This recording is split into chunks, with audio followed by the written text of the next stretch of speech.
across the UK, on DAB+, on YouTube, on your mobile, and on your side. This is Talk.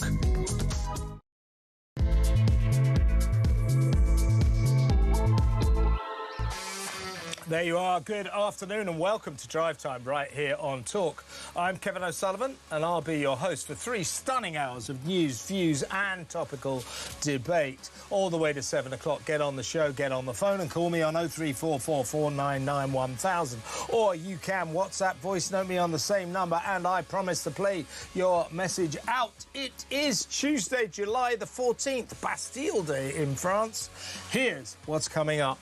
Amid increasing fury over the police misinformation that there was no political motive behind the brutal murder of Ann Widdecombe, why exactly did Devon and Cornwall police chiefs decide to make ill-informed statements when they had no idea of the truth? Could it be just the latest calamity for a West Country constabulary that seems to be about as effective as the Keystone Cops? Found by the police watchdog in January to be inadequate in the rather important areas of investigating crime and safeguarding children and adults, this farcical force ploughed through 3 chief constables last year. 3! And is emerging somehow as the epitome of everything that's wrong with policing in modern Britain. Will anyone get punished for spreading all that no political motive nonsense? Don't bet the farm on it. 03444991000. In other news, Town Hall tyrants have done it again. Council workers charging round Portsmouth, pulling down England flags ahead of tomorrow's semi-final, World Cup semi-final against the old enemy Argentina. What's wrong with these nasty little Jobsworths? Why do they hate their own countries so much? Do you think city officials are ripping down Argentinian flags in Buenos Aires? 03444991000. Meanwhile, the grotesque BBC money go-round continues apace as the state broadcaster's annual report reveals that disgraced Radio 2 breakfast show host Scott Mills was the corporation's highest earner on a staggering 750 grand a year. Until they sacked him. Don't you wish big bosses who get a massive £3.5 billion licence fee bung would stop whining about not having enough cash when they're sloshing out £750,000 to a pop DJ? 03444991000. Also today, the Green politicos who enjoyed a fun afternoon stabbing a picture of Andy Burnham's face, and why the Be Kind Brigade are anything but kind. Plus, the strange tale of the 2,700 heatwave deaths that didn't actually happen, despite reports by the BBC and the Met Office to the contrary. And finally, the even stranger case of the increasingly absurd Nicola Sturgeon, who insists she doesn't have to prove her innocence after her husband Peter Murrell nicked 400 grand from the SNP and spent it on a car, a motorhome and hundreds of expensive trinkets that his wife insists she didn't notice. Who believes her? No, me neither. 03444991000. All that and so much more. So don't go anywhere. Stick with me right here, right now on Talk, the home of free speech and common sense. Let's spend Tuesday afternoon together. And without further ado, let's go over to the senior fellow at the New Culture Forum, Philip Kisley. Hi, Philip. Hi, Kev. How are you doing?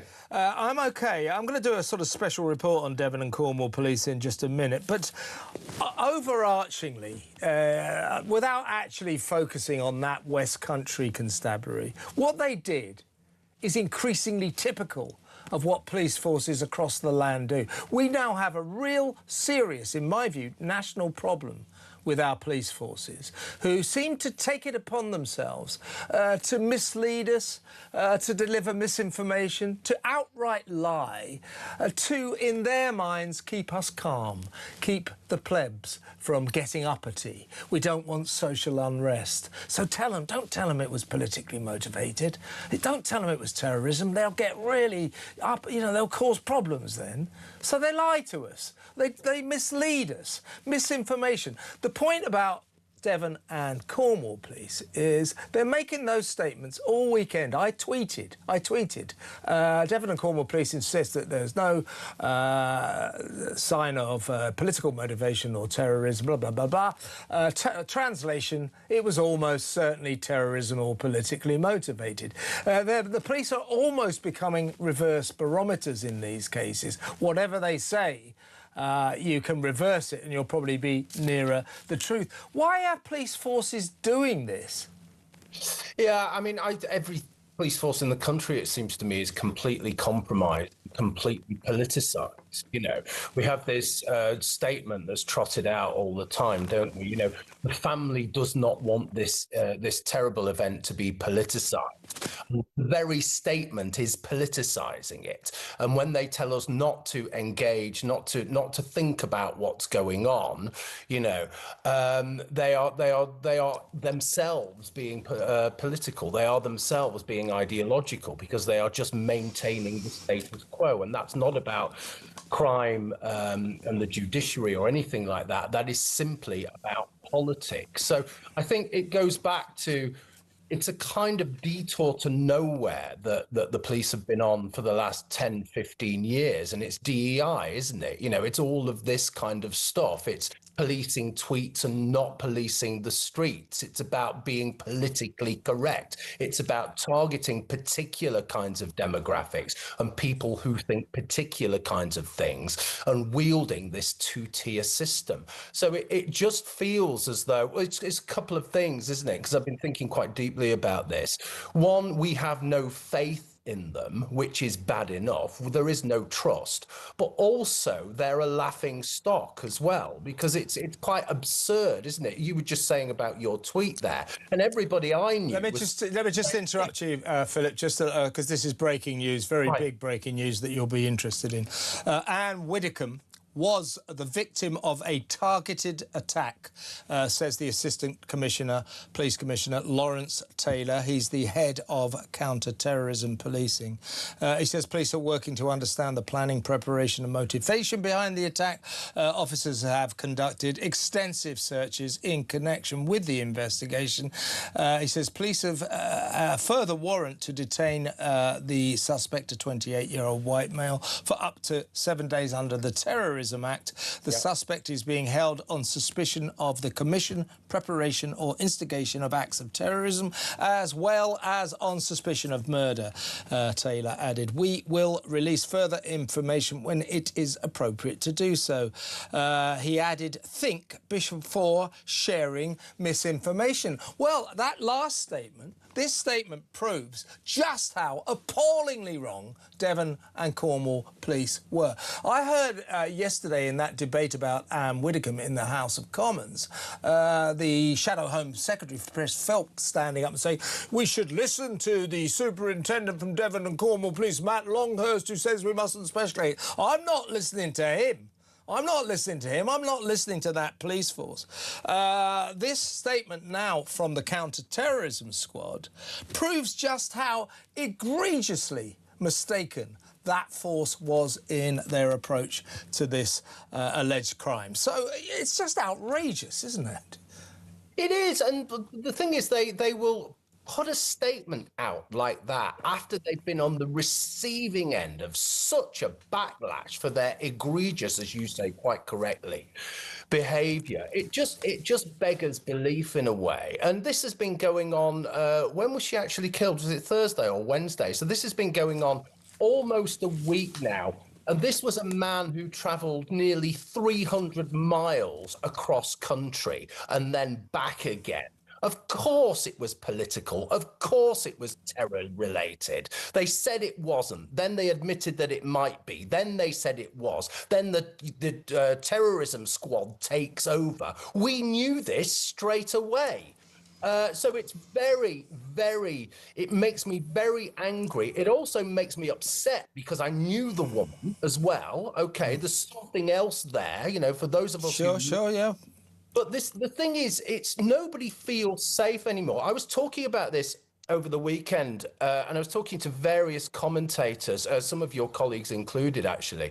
And I was saying, have you ever had death threats? Because I have. And they said, oh, yeah, of course we have. Of course we have. This is normalized now. But you know what? I wouldn't even bother going to the police about it because they just wouldn't know what to do. I have no faith in them. Because Yeah, that's what I said. That's exactly what I tweeted on Sunday. You know, I said, now that Devon and Cornwall Police have assured us that it doesn't look as if there was any political motivation or any terrorism involved, the translation for that is there was almost certainly terrorism or political motivation. They are reverse barometers in this, and everybody said, why don't you trust the police to me? Oh, I was getting a real pile on Twitter, and I said, oh, I don't know, Southport, Henry Novak, and so many other cases. People don't trust the police anymore, and the way Devon and Cornwall Police behaved over the weekend, that trust has now hit rock bottom. Incredibly,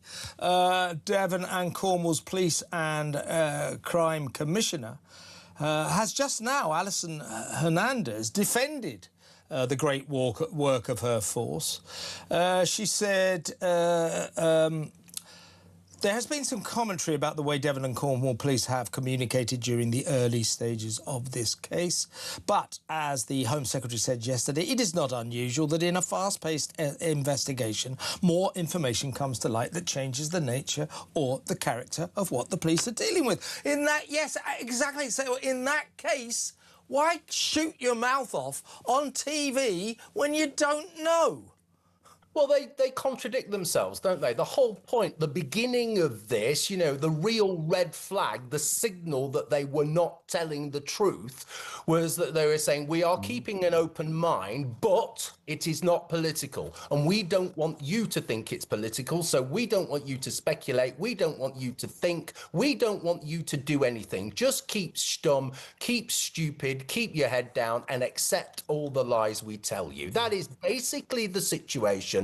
That is what we're stuck with. And that has real ramifications, broader long-term ramifications. You were just talking then about the broader notion of policing. But the broader response to that is, well, I don't trust them, OK? So I'm just not going to report stuff. I think that's what people feel. And I don't trust the police. I don't trust the police at all anymore, nor do millions of people in this country, because they have appointed themselves the sort of woke warrior enforcement squad. They are there to enforce left-wing politics and wokery, it seems to be.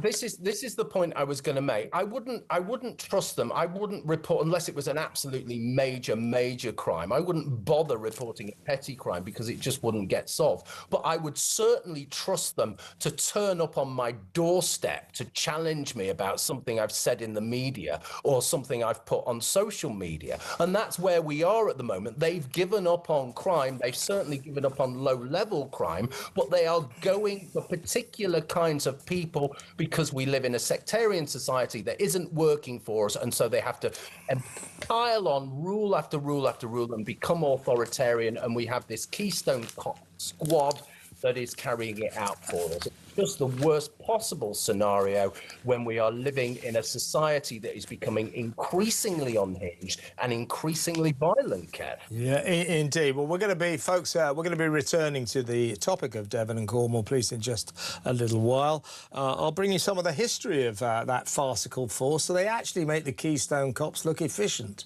It's a joke. I think they're a symbol of the collapse of modern policing. Whatever happened to policing in this country? 0344499 1000. Let's cover a couple of other topics before you go, Philip. Here's a surprise. We've been reading in the papers for the past 2 weeks that Andy Burnham, despite his left-wing tendencies, will back Shabana Mahmood's migrant crisis crackdown. Well, guess what? It emerges today he is set to soften the rules on migrants, despite backing Shabana Mahmood. In other words, he isn't going to back her crackdown. That's good, isn't it? Well, I think this is what we will see, right? This is going to be a strategy from him. He will make a statement, which is what many people want to hear, but which is the opposite of his ideological position. Then quietly he will change that statement and he will revert back to where he is. So what he's doing is storing up a whole load of disappointment for himself and for the British public. And for us. Now let me get the British public. He's not. It's going to last more than a year. It's just he just seems to be an empty vessel. I mean, I'm going to. Well, do I give him the benefit of the doubt? Something like that. I hope he does a good job as Prime Minister, but the portents are not good. I think we've just got a left-wing straw man who's going to blow with the wind, do exactly what his left-wing Labour backbenchers want. It's going to be Starmer on steroids, even worse. Now, I want to get you quickly on this one, Philip. Look, last week, if you remember, MPs got together and they changed the licensing laws. They changed the law to allow pubs to open into the night for England's, was it last Sunday, wasn't it, for their match that effectively didn't kick off. Well, it was supposed to kick off at 1 a.m, ended up kicking off at 2 a.m, Sunday into Monday morning. So they changed the law in about 3 hours. Big cause for them to obviously change this law, which prevents the deportation of Commonwealth citizens who were given British citizenship before 1973. It's a weird law anyway, but it's there. So we need to change that law. And so that we can deport that rape gang monster Shabir Ahmad. And the Shabonam... Oh, I've got to go across for a statement now. I'll come back to you, Philip. Stay where you are. This is Scotland Yard. Assistant Commissioner, the head of National Counter-Terrorism Policing. I'm here to provide you an update on a case that has very much dominated the headlines since the first news broke last week of the shocking death of Ann Widdecombe. Firstly, as you will understand, this incident has had a deeply distressing impact on Miss Widdecombe's family, and we're doing all we can to support them alongside our colleagues in Devon and Cornwall. The thoughts of everybody at counter-terrorism policing are with them at what is a very challenging time. As we confirmed yesterday, Counter-Terrorism South East are now leading the investigation into the death of Ann Widdecombe. This is due to new information and evidence coming to light following the arrest of a 28-year-old man on Saturday in South Yorkshire. I know there will be lots of questions about what that new information is, but this is a live investigation, so I'm limited on the details that I can give. However, it is clear that this was a targeted attack. Planning or preparation and the motivation that sits behind that attack.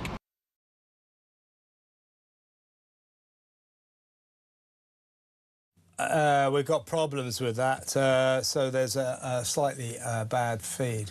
So what's happening there is the head of counter-terrorism policing, Lawrence Taylor, is going through exactly what's happening. What he's saying is that new information completely scotched what Devon and Cornwall police were saying, that there was no indication that it was politically motivated or terrorism. Seems to be the indications are exactly the opposite. They've conducted extensive searches, although those searches seem to reap pretty interesting discoveries pretty quickly. There are stories that communist literature was found, Russian literature was found in the suspect's home. So it still begs the question why Devon and Cornwall police spent the weekend telling us no suggestion of political motivation. I'm not saying they're lying, but they just didn't know. So why do they keep telling us that? I mean, we've got to find out. We need somebody to tell us why they decided to tell us that. It's really strange. but I think we know what's going on. Let's go to a break. When we come back, I think we're going to get Peter Bleksley on, former Met Police detective, get his response to these dramatic events that are unfolding before our very eyes. Stay tuned.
We've got some breaking news that has just come in. talkSPORT have announced a brand new partnership in a developing story. We hear they've created So Good Lager right in time for football's big summer. Just in, we're hearing that So Good Lager will be pouring pints across all O'Neill's pubs and some of the best sports pubs across the UK. With the big kickoff just around the corner, you can find out where to get your hands on a fresh pint of So Good Lager at talksport.com/lager.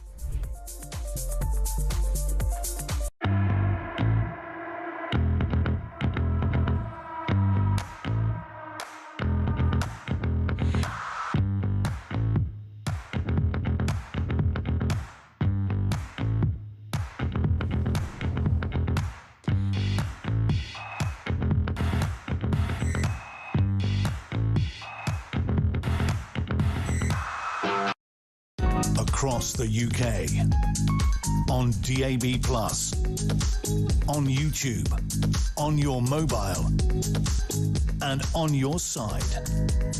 This is Talk.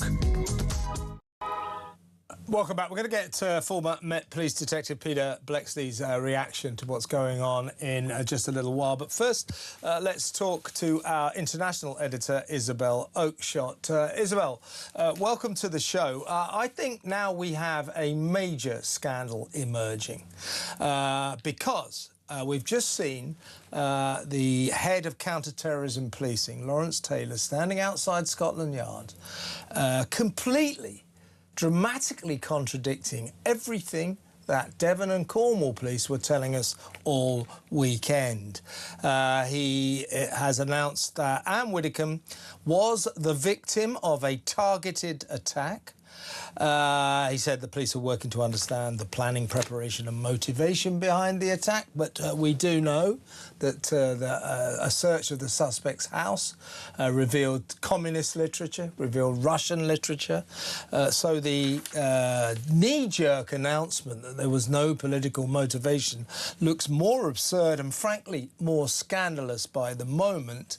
This guy, the 28-year-old male suspect, white guy, will be held under the Terrorism Act for the next 7 days. He is being held on suspicion of the commission, preparation or instigation of acts of terrorism, as well as on suspicion of murder. So we now have the counter-terrorism squad, Scotland Yard, the top cops, essentially saying to the nation, sorry about what you were told all weekend by the West Country cops, but here's the truth. So we have to keep asking. We mustn't let the Devon and Cornwall police get away with, oh, well, you know, things change. Let's have a look, shall we, at Devon and Cornwall police. If you go through their recent history, to be honest with you, they make the Keystone Cops look efficient. They've had 3 chief constables in the last year. Last year, in 2025, they had 3 chief constables. They were found by the police watchdog to be inadequate in the areas of safeguarding adults and children, and inadequate in the area of investigating crime, which basically is kind of what the police is all about. Yeah. You know, and they took it upon themselves to make these announcements over the weekend when they had no idea what the truth was. I mean, I would suggest, you know, we need an inquiry or some kind of investigation into what the hell happened here. The counter-terrorism chief, Lawrence Taylor, signed off by saying, we will release further information when it is appropriate to do so. Ah, good. They're beginning to learn the lesson. Then he added, please think before sharing misinformation. Right. Well, I would like to say exactly that to Devon and Cornwall Police. In future, can you please think before sharing misinformation? This is a disgrace, isn't it? So the question I really think we should be asking, I realised this actually from listening to a talk contributor. I can't remember who it was, but it was somebody yesterday or maybe this morning, an expert former police officer, it wasn't Peter Blexley, who said that from their experience, they believed and suspected that the reason Devon and Cornwall police behaved the way they did and used the language they did would have been directed by the Home Office. And that is what I really think we need to get to. Did Shabana Mahmood, did the Home Secretary or any other part of the government, Whitehall, the Cabinet Office, the Prime Minister, I don't know, direct or encourage or pressurise Devon and Cornwall police to declare or give the impression that this was not targeted and not political before they knew the facts? And I think that is entirely possible. You can just imagine a call going through from the Home Secretary, just saying, this is just me imagining it, to the head of Devon and Cornwall Police, saying, you know, it would be very helpful if you hosed down any suggestions. Exactly right. They're being used for political reasons. And we need to ask questions about why the people of the West Country, and I reckon it's the same for many other areas, why we have to live like this, why we have to be policed by people who just can't do the job, who don't do the job properly.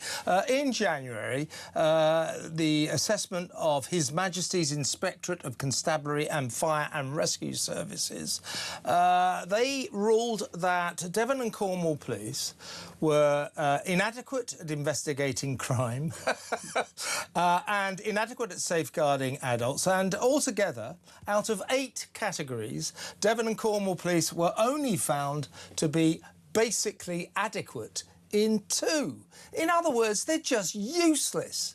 They're useless. And they make themselves look incredibly stupid over the weekend. And as you say, what we need to know was this just their decision to tell us there was no political motivation, no terrorism? Or were they acting on orders from above, maybe as high as the Home Office? We have a right to know this, don't we, Isabel? Yeah, I mean, I if it takes sort of some kind of freedom of information or something to come out to get correspondence, records of calls, I really do think we need to know this. And I would be prepared to put money on this having come from on high. And, you know, the PC plods at Devon and Cornwall were out of their depth very quickly. And they were quite possibly, it's pure speculation on my part, but based on a bit of experience, put under considerable pressure. You know, it's a big thing. You get a call from, you know, somebody on behalf of the Home Secretary, probably not the actual Home Secretary, saying, you know, it would just be really helpful if you could play down this element. You can imagine it, can't you? Yeah, and it isn't the police's job. Let me just run you through a couple of other, this police farce as opposed to police force. In 2025, last year, they ploughed through no fewer than 3 chief constables. A guy called Will Kerr was suspended pending allegations of criminal offences in Northern Ireland. No prosecution occurred, so he said, thank you very much, I'll retire and could you please give me £165,000 compensation, which he duly received. Then they brought in acting Chief Constable Jim Colwell. He was swiftly sent home pending a probe into misconduct allegations. He returned to work and finally the next interim Chief Constable, James Vaughan, got the gig full-time in December. And then in January, they got this report that only in 2 categories were they basically adequate. In all other categories, they were inadequate. It's barely any point to this lot. Before I get your response to that shambles, this is the chief, the local police and crime commissioner, and her name is Hernandez. What is it? Is it Ann Hernandez? Alison Hernandez. This is her defending her fine force, the Devon and Cornwall Police. There's been quite a bit of commentary about the way that Devon and Cornwall Police have communicated during the early stages of this case. But as the Home Secretary said yesterday, it is not unusual that in a fast-paced investigation, more information comes to light and changes the nature or the character of what the police are dealing with. Since beginning the investigation, I've been briefed by the Chief Constable regularly, and I'm confident that Devon and Cornwall Police has provided a substantial and professional response to Ann Widdecombe's death. I'm particularly grateful to members of the public who have provided information and assisted officers in progressing the investigation. Well, there you go, Isabel. There's Alison Hernandez. She is the Police and Crime Commissioner for Devon and Cornwall. She's very, very pleased with the way her force has operated there, saying they've operated a fantastic investigation. And, of course, information changes as you go along. Well, that bit we all agree with, and that's why they should never have shot their mouth off when they had no idea whether it's politically motivated or terrorism. And, by the way, when they nabbed this suspect, who hasn't been charged yet, let's get that straight, they very swiftly found what looks like very incriminating political material in his house. So, you know, again, what is she talking about? Why did they shoot their mouth off when they made statements they didn't have to make? And I think we should be told why. I agree, and I think that when your police force is under fire for lack of professionalism, you could at least wear a professional outfit. I can't get over that shirt. That is not a business attire for the circumstances. I don't think that was appropriate either. It just doesn't give off the right vibes to me. But on another serious matter, Kev, I understand from this police conference that the updates that are being given now on the case, that police have said they will be looking into the potential of other Reform UK politicians being targeted. That is a really, really serious development. Yes, it is.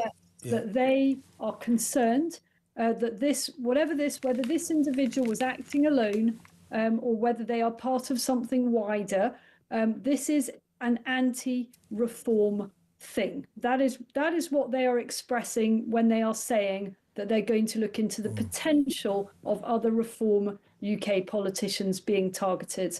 And I do know that this is something that is being taken incredibly seriously by the House of Commons authorities in terms of the additional protection not just for all MPs, but in particular for reform at the moment. Talking of shooting your mouth off when you don't know anything, people like Natalie Fleet, the safeguarding minister, the Labour safeguarding minister, who looks at Nigel and Richard Tice and all the Reform UK MPs, Zia Youssef, who went down to pay their last respects. And in the process, Nigel Farage, of course, said there's a security problem, there's a protection problem, particularly for Reform MPs. And she tweeted that she was sick of Farage and Reform's faux outrage. Honestly, these people are part of the problem. They are part of the reason why we are where we are. It is a dehumanising and worse than that, not just dehumanising, it is demonising people with different political views. And, some of the events of the last few days have really exposed a very nasty streak in the hard left. And even from commentators this morning, we had Kevin McQuire from the Mirror, who's a journalist I know very well, but nonetheless on national. He's a friend of mine, but he's never been right about anything ever. Nonetheless, he went on national television this morning to accuse Reform of exploiting this. That's outrageous. It is outrageous. Please just shut up with this theme. As if Nigel and Richard and the gang all went, phew, thank God. This Ann Widdecombe murder, that should get the heat off us. Come on. You know what it tells me, that kind of mentality? It tells me that they are frustrated that this horrific tragedy is taking Reform's other troubles out of the headlines. That's what it says. It's not Reform that wants this to happen. It's the left being really, really annoyed that unfortunately this absolute horror show has got in the way of their systematic operation to try to take down Reform and the Reform Party. I think you're right. Sorry it's so inconvenient, guys, but we certainly don't welcome it. It's an outrage. Also, they're upset that when Nigel Farage, at a very early stage, said this is a premeditated murder and we have a security problem for Reform MPs, they was, oh, you lunatic, you conspiracy theory lunatic, let the police get on with it. They are furious that Nigel Farage was right. All of that, again, is an absolute scandal. Isabel, great to have you on the show. Thank you very much. That's Isabel Oakeshott, Talk's international editor. Next up, Peter Blacksley, former Met Police detective, will get his take on today's dramatic developments. Stay tuned.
Across the UK, on DAB+, on YouTube, on your mobile, and on your side.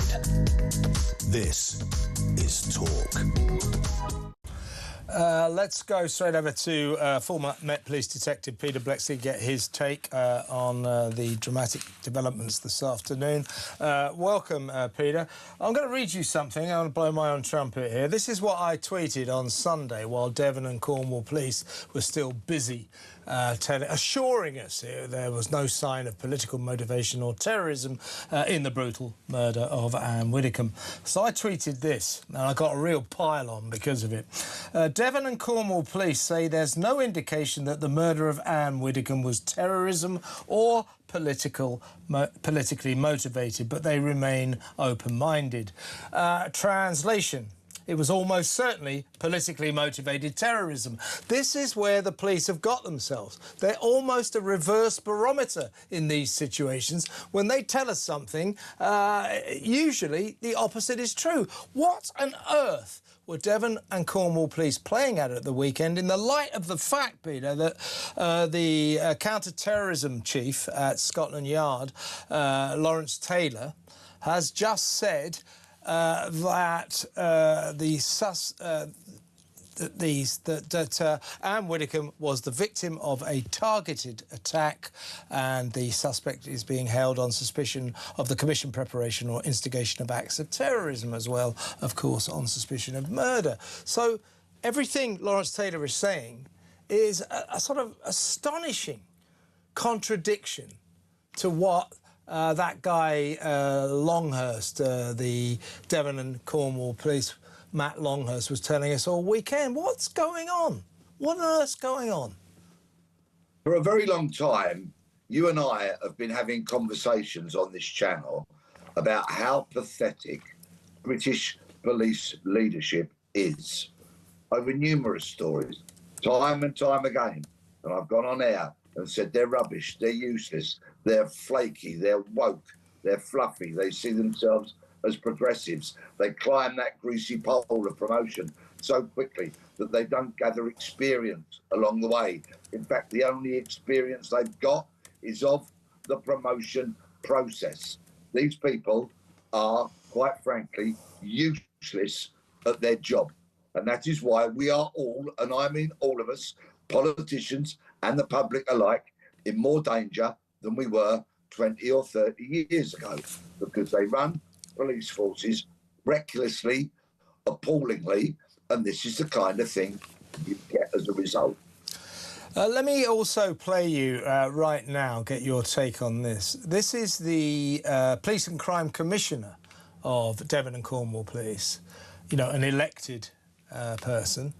Her name is Alison Hernandez, and here she is pouring great praise on her force's handling of this investigation. Watch this. There's been quite a bit of commentary about the way that Devon and Cornwall Police have communicated during the early stages of this case. But as the Home Secretary said yesterday, it is not unusual that in a fast-paced investigation, more information comes to light and changes the nature or the character of what the police are dealing with. Since beginning the investigation, I've been briefed by the Chief Constable regularly, and I'm confident that Devon and Cornwall Police has provided a substantial and professional response to Ann Widdecombe's death.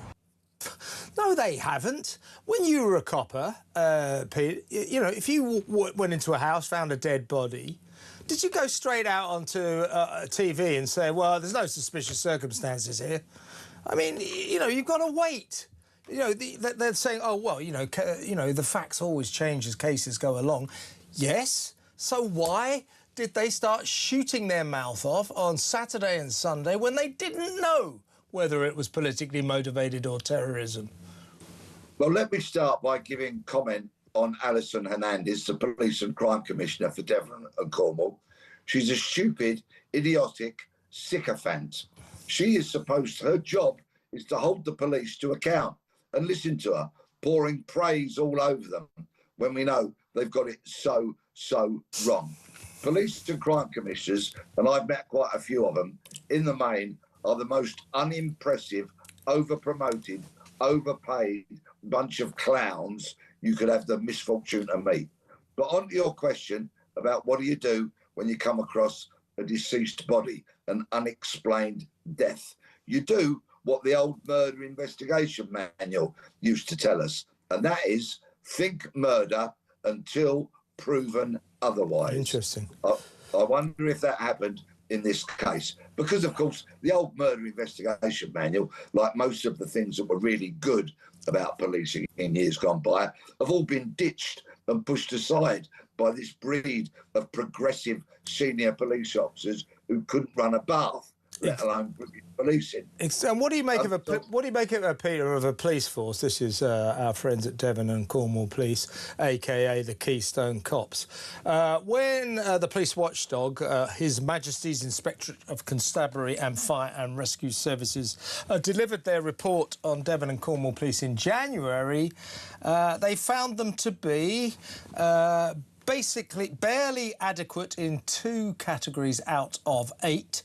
All the others, they were inadequate, and they were particularly inadequate in the areas of investigating crime, quite a key area, I would suggest, and inadequate at safeguarding adults and children.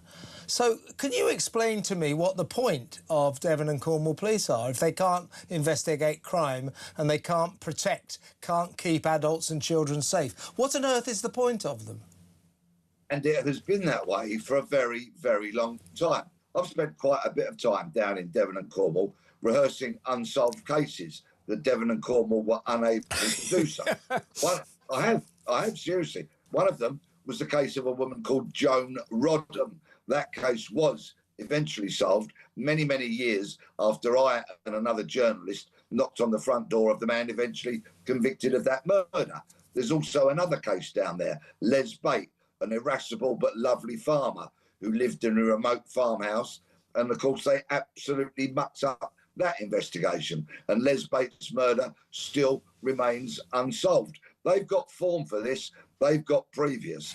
They are an absolutely shambolic police service. And I get contacted, I kid you not, on a daily basis by people who have the great good fortune to live in that beautiful part of the country, but have the huge misfortune to have Devon and Cornwall Police presiding over them.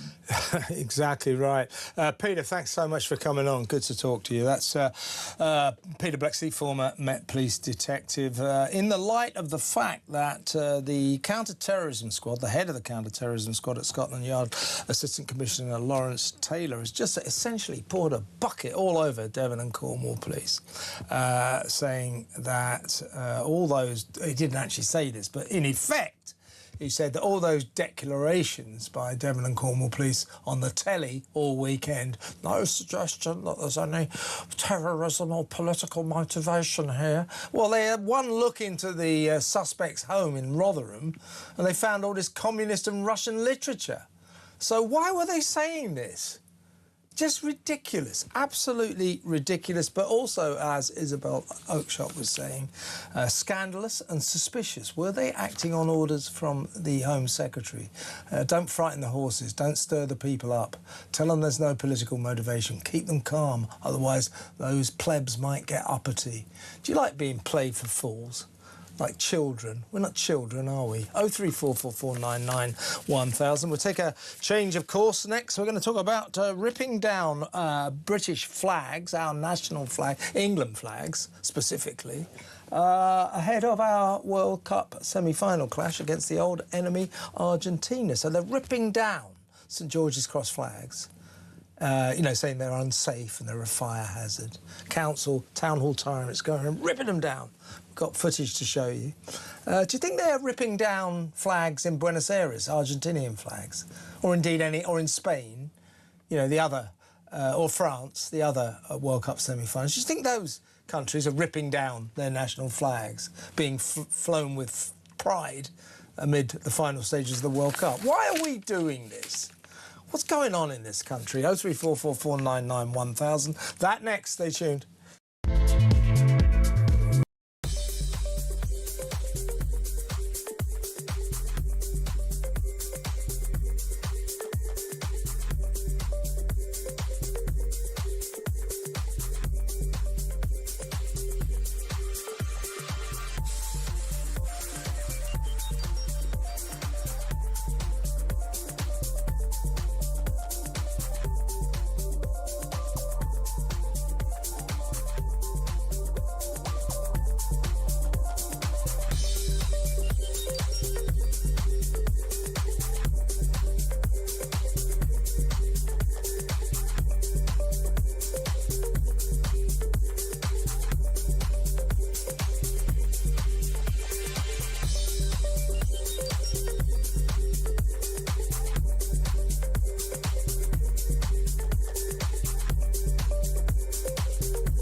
thought about it hard, and I've decided today I will resign as a Member of Parliament for Clacton-on-Sea, thereby forcing a by-election.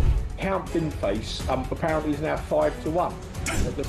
Brilliant. You know, so look, I mean, you know, if I were being flippant, I'd say Count Binface's campaign is now well and truly up and running, and Reform are struggling to put a lid on it. Let me be absolutely clear. I have done nothing wrong. I have not broken the law. Across the UK, on DAB+, on YouTube, on your mobile, and on your side. This is Talk. We're going to show you some footage while we talk to a local councillor in Portsmouth. These are town hall workers, council workers, acting on the instructions of town hall tyrants. Here they are, ripping down an England flag ahead of our semi-final clash against the old enemy Argentina tomorrow night. So there you have it, an England flag being removed from a property in Portsmouth, and apparently they're going all over the city doing this, and my guess it's probably happening elsewhere. This is, of course, a Lib Dem council. The Lib Dems seem particularly averse to the St George's Cross. We've got about 3 councils made a big... One Lib Dem council went to the High Court to get all the flags taken down. Let's talk to Reform UK's group leader in the Portsmouth Council, George Madgwick. Welcome, George. Hello, how are you? I'm OK. Well, we're watching that filmic evidence of what's going on in your city, in Portsmouth. This is in the Charles Dickens ward. Presumably that's a council estate there. But the Portsmouth City Council says flags and any other items attached to lampposts or any other council property will be reviewed according to our normal processes and removed in due course unless they pose a hazard, in which case they will be removed as soon as possible. What kind of hazard do you think this St George's Cross is posing, George? It's on a balcony, a concrete balcony with some metal. It's not a fire risk. What kind of hazard do you think it's posing? I know, sometimes you can't help but laugh at these things. Let's be honest, it isn't a hazard, is it? As you say, it's attached using cable ties to a steel metal railing for the viewers that can't see the footage that we're seeing on the screen, and it's high over a concrete balcony with a concrete ceiling and a concrete floor. There realistically is no fire risk whatsoever. So this is another excuse. I mean, you may remember, Kevin, that we spoke at Christmas. This is the same council that removed all of the Christmas wreaths off of doors. That's right. That's right. They said it was a fire hazard. Correct. You know, this is the same council, and they clearly not learned from the backlash of the previous actions. I mean, at the end of the day, they're going to cite all these different rules and acts, but fundamentally, they've got the discretion to be sensible, and they could have waited 6 more days and then looked at removing it. It's just silly. I've been thinking as well, you know, when they pull them down off, or lots of councils pull the flags, the Union Jack and the St George's Cross flag off lampposts and say, you know, they represent a hazard to motorists flapping in the winds and things like that. Well, you know, I live in London and I have occasion to drive down Pall Mall quite a lot, you know, the road that goes to Buckingham Palace, which almost every day of the year is bedecked with massive flags and banners flapping around. So am I taking my life in my own hands, risking life or death when I drive down Pall Mall? Or is it that those flags are not the St George's Cross flags and the Lib Dems don't run Pall Mall? Well, the irony is that when I was speaking to your researcher earlier, at the time I was speaking to him, I was looking opposite our city council. And lo and behold, outside the city council, you had a St George's flag hung on a steel pole surrounded by concrete. The hypocrisy is absolutely crazy. I just don't fathom and understand why people can't display their flags proudly. Particularly now, George. Now, we have approached Portsmouth City Council. We have had no response. And given that it's always Lib Dem councils that seem to be obsessed with ripping down our national flags, we've also approached Sir Ed Davies' party, the Lib Dems, to ask them if they have any sort of particular political aversion to our national flags. Again, no response. But it does seem to be these Lib Dems. They have a big problem with patriotism, it strikes me.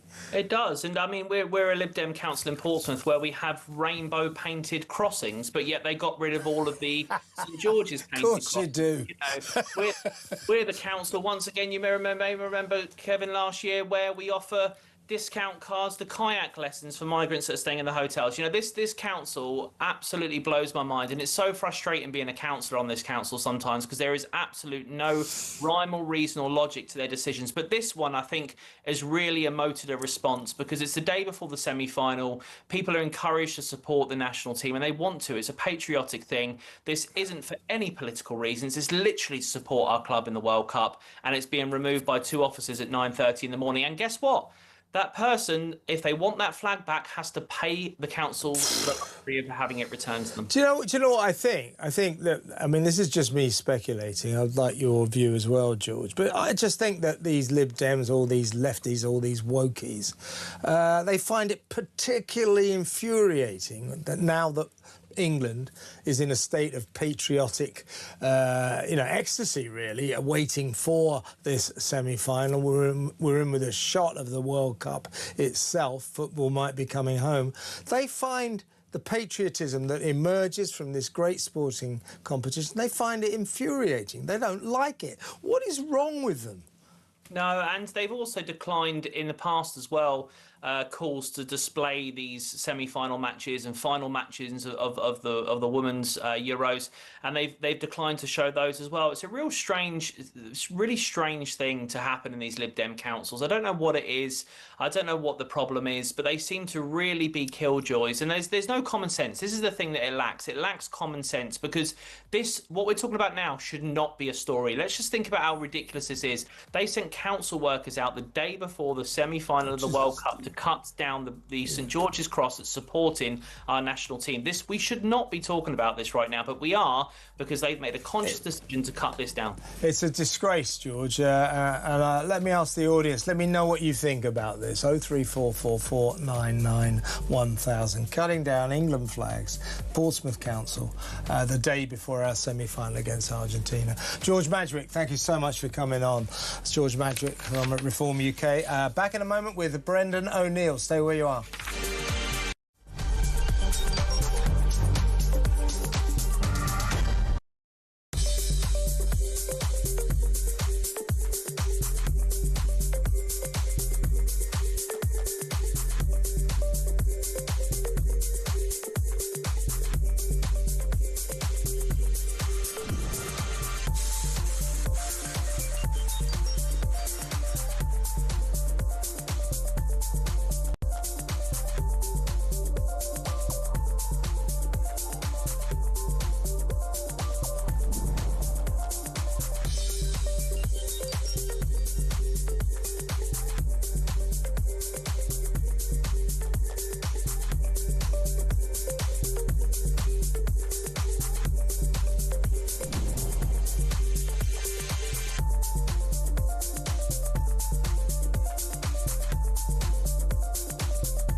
across the UK. On DAB+, on YouTube, on your mobile, and on your side. This is Talk.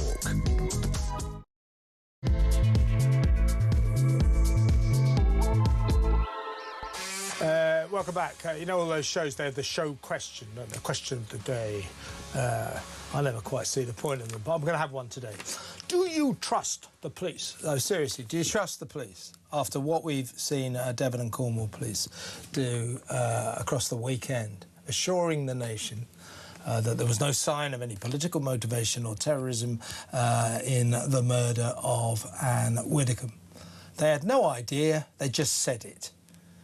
And then we finally learned today from counter-terrorism squad at Scotland Yard that there was every reason to believe it was politically motivated, possibly terrorism. The suspect had a house full of communist literature. Why did Devon and police say that? So do you, in the light of that, do you trust the police? Also, get on the phone and tell me what you think about that footage of those council jobsworths going around cutting down, there they are, cutting down the St George's Cross flags the day before England's semi-final against the old enemy, Argentina. They're saying it's fire risk, it's dangerous. Look, that's a concrete balcony with iron railings, steel railings. Don't think there's much of a fire risk there, do you? And do flags on lampposts really distract motorists? They don't, do they? So they're making this stuff up. They don't like our national flags, particularly the Lib Dems. Why do you think that is? 03444991000. In a little while, we'll talk about the BBC. The money go round continues apace. Turns out that Scott Mills, disgraced Scott Mills, before he got sacked, was earning £750,000 a year, the highest paid geek at the state broadcaster. And then I was going, we've got enough money, we've got enough money. Well, stop playing pop DJs £750,000 a year. That might help, mightn't it, you idiots? We'll talk about that in just a little while. Honestly, this country. Let's go over to my next guest. He is the excellent chief political writer at Spiked Online, Brendan O'Neill. Welcome, Brendan. Hi, Kevin. How's it going? I'm OK. Good to have you on the show. I particularly wanted to get your response to the police farce of the weekend, where Devon and Cornwall police kept assuring us that there was no sign of political motivation or terrorism in the brutal murder of Ann Widdecombe. Yesterday, it emerged that what they were saying was utter codswallop, and in fact the counter-terrorism squad have taken over the investigation and say that indeed Ann Widdecombe was the victim of a targeted attack, and that the suspect is being held on suspicion of the commission, preparation or instigation of acts of terrorism, as well as suspicion of murder. It was politically motivated, I should say, allegedly, I suppose. But why do you think, why on earth did Devon and Cornwall police spend the weekend, most of the weekend on TV saying, calm yourselves down, there's no sign of politics or terrorism, when they had no idea, they didn't know? Why were they telling us that? You know what? This has made me really angry, actually, because you're absolutely right. They spent the whole weekend saying, pipe down, don't be a conspiracy theorist, don't speculate, don't fantasize that this was political. And we were all left with the distinct impression that it was a burglary gone wrong or just a random attack. That is what was fed to us, essentially. It wasn't said in so many words, but that's the image we were left with. And lots of people were asking questions, especially when the second suspect was arrested. Of course, he's innocent until proven guilty. He hasn't been charged yet. But when we heard that the second suspect was arrested in Rotherham, more than 250 miles away, and what's more, that he was allegedly seen leaving his house with a large stick of some kind on the morning of the killing, that's when people started saying, listen, you expect us to believe that some random bloke from Rochdale travelled 250 miles to Dartmoor to the exact address of a celebrated Tory politician, and that there was nothing untoward about it? it. You know, lots of people were asking questions then, but we were constantly shut down, both by the police and the media. The media said that we would disrupt the investigation, we were being stupid, we were being conspiracy theorists. This has actually made me really angry, because this is an issue of extreme public concern. If a much-loved politician has been killed in a political attack, we have every right to know that. We have every right to speculate about it and to ask questions. And this attempt to shut people down, I think, was really out of order. Yeah, I said this yesterday in my classically angry way. I am sick of coppers standing there. In fact, officials of all types and stripes, you know, politicians, coppers, local politicians, God knows who, just telling us what to do, ordering us around. Don't speculate. It's unhelpful. Don't tell me what to do. Don't tell me what to do. What do you think I am? Some kind of a kid? That goes for all of us. I'm sick of it. It's infuriating. If I hear those words, don't speculate ever again, I'm going to go nuts, because we actually hear that all the time, don't we? Not only in relation to this horrible event, but also when there's a terror attack or a car mounts the pavement and knocks people down, or there's a mass stabbing. The first thing they always say is don't speculate. In other words, don't ask the obvious questions. Don't ask, was this terrorism? Was this political? Is this yet another attack on an individual and on the democracy of our country? That's what they're saying that we shouldn't be saying. We shouldn't be asking those questions. We shouldn't be having those conversations. It's entirely censorious. People say that it's driven by a desire to protect any future trial from prejudice. And of course, once charges have been brought, it's very important that we are careful in what we say. But in the meantime, we have freedom of speech. We have the fundamental right to ask questions about the police, about this incident, about what happened to poor Ann Widdecombe. We have the right to ask those questions. And this censorious instinct from officialdom to shut us down and to wag their finger in our faces, it is so paternalistic, and it's really winding people up. Daniel Hannan, Lord Daniel Hannan's got a very interesting piece in the Mail today, talking about the difference between the left and the right. So if you're a right-inclined person, a right-wing person, our tendency is to look at the left, sort of chuckle a bit and say, poor things, they're kind of wrong, they're mistaken. No malice or anything like that. The left... I mean, that's what I think about them. I mean, I've got nothing against them, but I just think they're a bit stupid. But the left look at the right-wingers, and the left think of themselves as saintly and holy, and the possessors of all virtue. And that anyone who doesn't think like that, in other words, those of us on the right side of the fence, it's not just that they disagree with us, they think we are evil. And that is what is driving the political narrative. Natalie Fleet, the safeguarding minister for Labour, over the weekend said that she was sick of Nigel Farage and Reform UK's faux outrage over their friend and colleagues Ann Widdecombe's death. Where do these people get off? You know, the attacks on Nigel Farage simply for mourning for Ann Widdecombe, I've never seen anything like that. This is actually incredibly serious, because he has been attacked all over the place. People have said that he's exploiting her death for propaganda, that he's using it, he's weaponizing it to deflect from financial scandals. He's using it to try and depict the left as dangerous, whatever. The way they're accusing him of exploiting her death, this was someone who was a friend of his. She was an ally of his. She was with Farage in the Brexit Party and then in Reform. He knew her very well. He's cut up about her death. He's incredibly upset about her death. And yet when you can see the footage there on your screens, when he's laying flowers, people said it was performative. He was just doing it for the cameras. It's such a cruel, vindictive attack on Farage when he's actually very clearly mourning the passing of someone he admired. But that speaks to exactly the issue you're talking about, Kevin, which is the cruelty of the left. And it is very different to how the right behaves, because you're right, the left doesn't just see its opponents as people who are wrong, or, you know, they take the wrong side on certain issues. They see them as demonic. as evil, as a dangerous influence in the world. That's why trans activists attack women who criticize the idea that a man can become a woman, because they see those women as witches, as devils.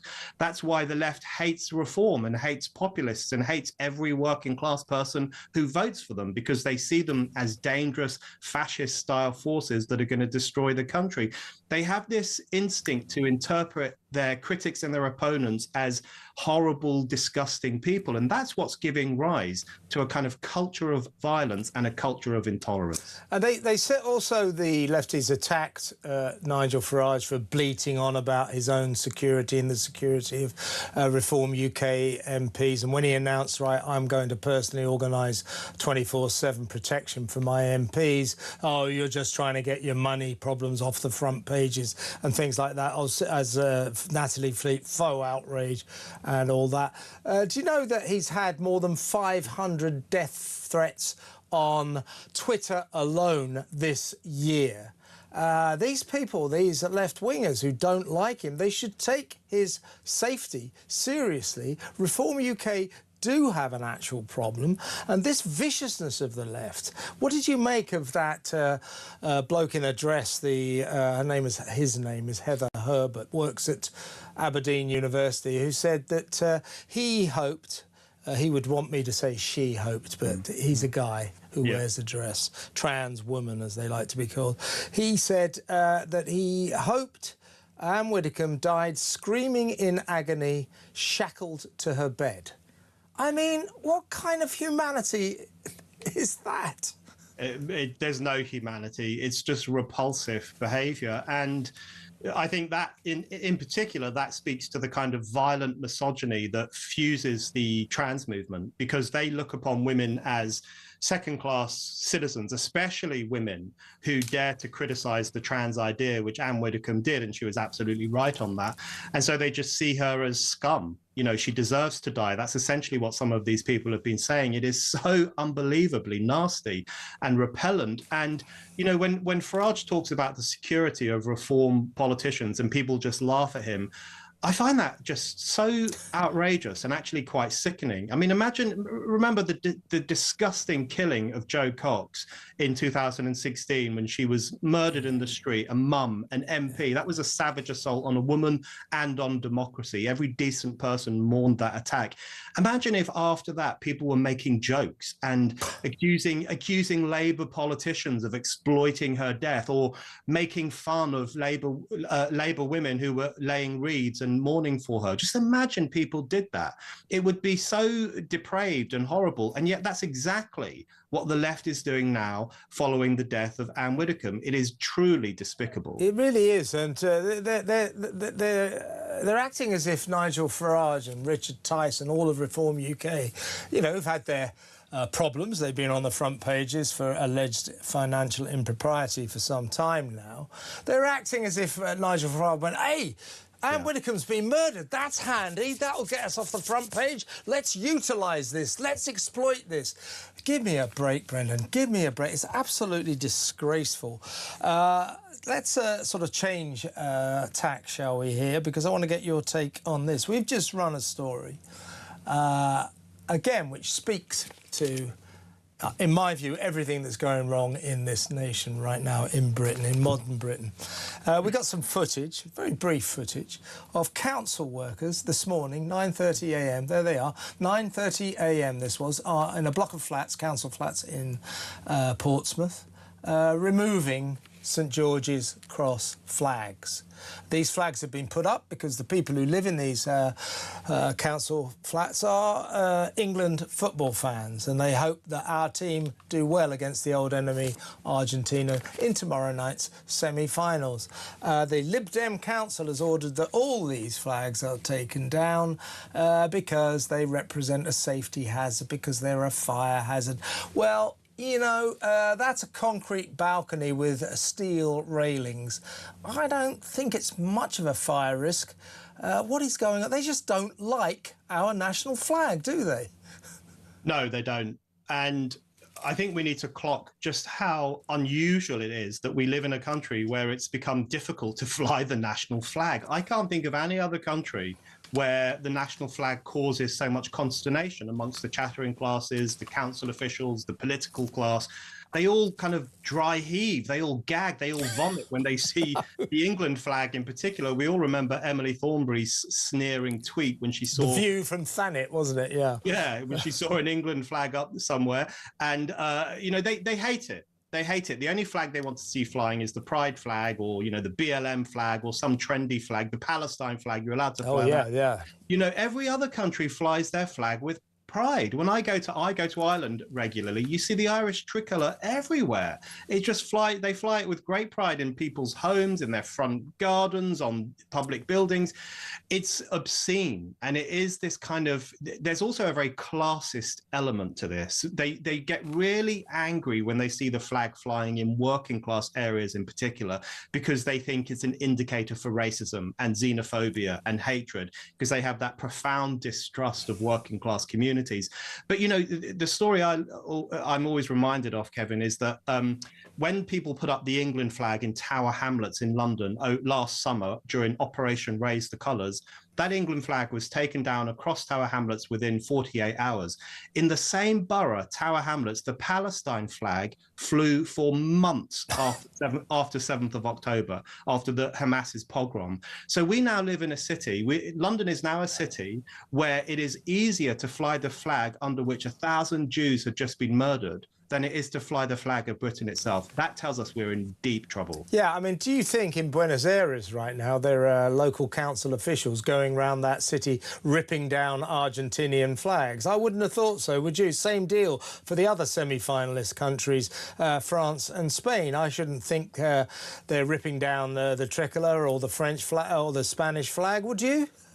Absolutely not. You know, most people still take pride in their nation, but we are discouraged from doing that. And I think it's time to push back against that. You know, if you look at, for example, everyone's talking about Norway, the Norwegian fans who everyone slightly fell in love with over the past few weeks with their celebration of their Viking history and their proud culture.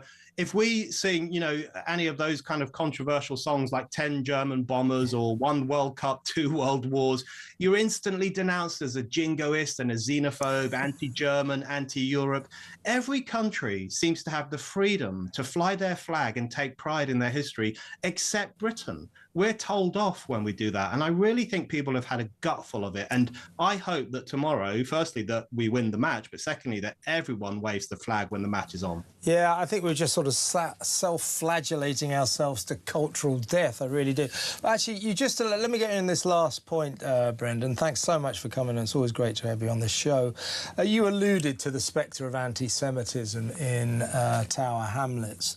What did you make of Andy Burnham's extraordinary Instagram post that he put up last Friday, I think it was, in which he said that his party, as in Keir Starmer's response after October the 7th, we got it all wrong. We got it badly wrong. Got to do better in future. Now, that was one of Keir Starmer's rare statesman-like moments when he assessed the horror or the atrocity of October the 7th. 1,200 innocent Jews slaughtered by Hamas, women raped, babies beheaded, and he said, we stand four square with Israel. Andy Burnham says that was all wrong and they've got to get it better in the future. In that statement, he never once, he talked about Gaza, he talked about free Palestine, talked about Israel's intransigence towards the two-state solution, which, by the way, Palestine is equally intransigent about. Yeah. He never once mentioned Hamas or October the 7th. It seems to me there may be cause to worry that Andy Burnham is just Jeremy Corbyn, only a slightly better-looking version. I thought it was outrageous what he did. The fact that one of his big first statements that he put out online was about the problem of Israel and the need to distance ourselves from Israel. it's unforgivable. And it seems clear to me that he's throwing the red meat of Israelophobia to certain constituencies. He wants to win back the Muslim bloc. He wants to win back those middle-class idiots who've abandoned Labour for the cranky Green Party. He wants to win them back, and he's trying to entice them back with that kind of anti-Israel sentiment. It's such a dangerous sectarian game, and it's going to make British Jews feel even more isolated than they already do. He's playing with fire just to build up his electoral base, and that is not how a statesman should act. Absolutely. It's a really worrying portent for the future. Brendan, thank you so much for coming on. That was brilliant. He is the chief political writer at Spiked Online, Brendan O'Neill, one of our best guests. Let me know what you think about what he was saying about Devon and Cornwall Police, this propensity of the police to sort of politicise. You know, we've got the head of the counter-terrorism squad saying, think before sharing misinformation.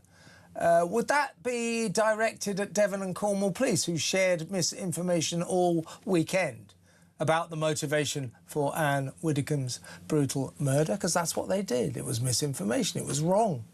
Why did they tell us? They didn't have to say that. Why? Why did they do it? 03444 991,000. Next up, we're going to touch down on Planet BBC, where the money go-round continues apace. It is their annual report, which entails all of the top earners, including the late ungreat Scott Mills, who's not working at the BBC anymore. He used to be their highest paid contributor. 750 grand a year. He was a pop DJ. Why did they pay £750,000 to somebody who goes, here's the latest one from Harry Styles? Really? There are other elements to discuss as well. So that next, stay tuned.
We've got some break. The number of young people claiming health benefits has doubled in the last 5 years. We have a real crisis here. I think much of it you can trace back to COVID and the whole furlough scheme. People got used to being at home. They don't understand what it's like to have a work ethic any longer. We really need to deal with the ticking time bomb of our youth, because within 10, 20 years, they're going to become the majority of our workforce. And if they're all skiving off like this, we're going to be an even bigger problem than we have now. Yeah.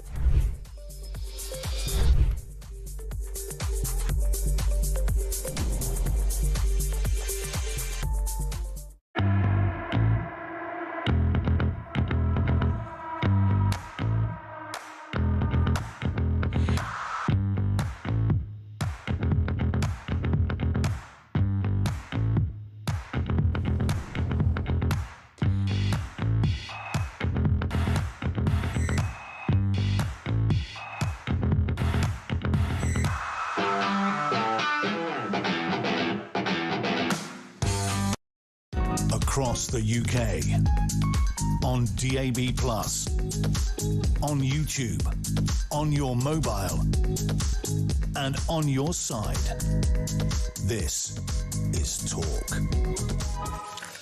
Welcome back. Well, let's talk about the BBC. They've just released their annual report, which includes the big earners there, the highest salaries paid by the corporation. Top of that list was the former Radio 2 breakfast show host, Scott Mills, now in disgrace, now sacked, but until he was dismissed, he was earning the best part of £750,000 a year, £750,000. Why do they pay that much to a pop DJ? Don't moan about not having enough money when you're paying £750,000 to a bloke who goes, and here's the next one from Harry Styles. I mean, come on. Let's talk about that and other aspects of the annual report of the state broadcaster, to former BBC man, BBC host as well, That's Life and all that, Adrian Mills. Hi, Adrian. Hello there, Kevin. Why do they pay £750,000 a year to a bloke who plays pop records?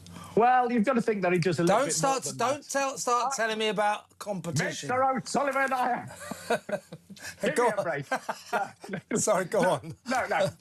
Basically, the way they will look at it is, hang on a minute, we're paying him this to be a radio DJ, and he's taking over the biggest radio show on Radio 2. He's also done a Travel Around the World programme, which they won, plus the fact he's doing a bit on, I don't know, Strictly Come Dancing, and plus the fact... So it's all mounting up. However, I would agree with you. I find that a ridiculous salary.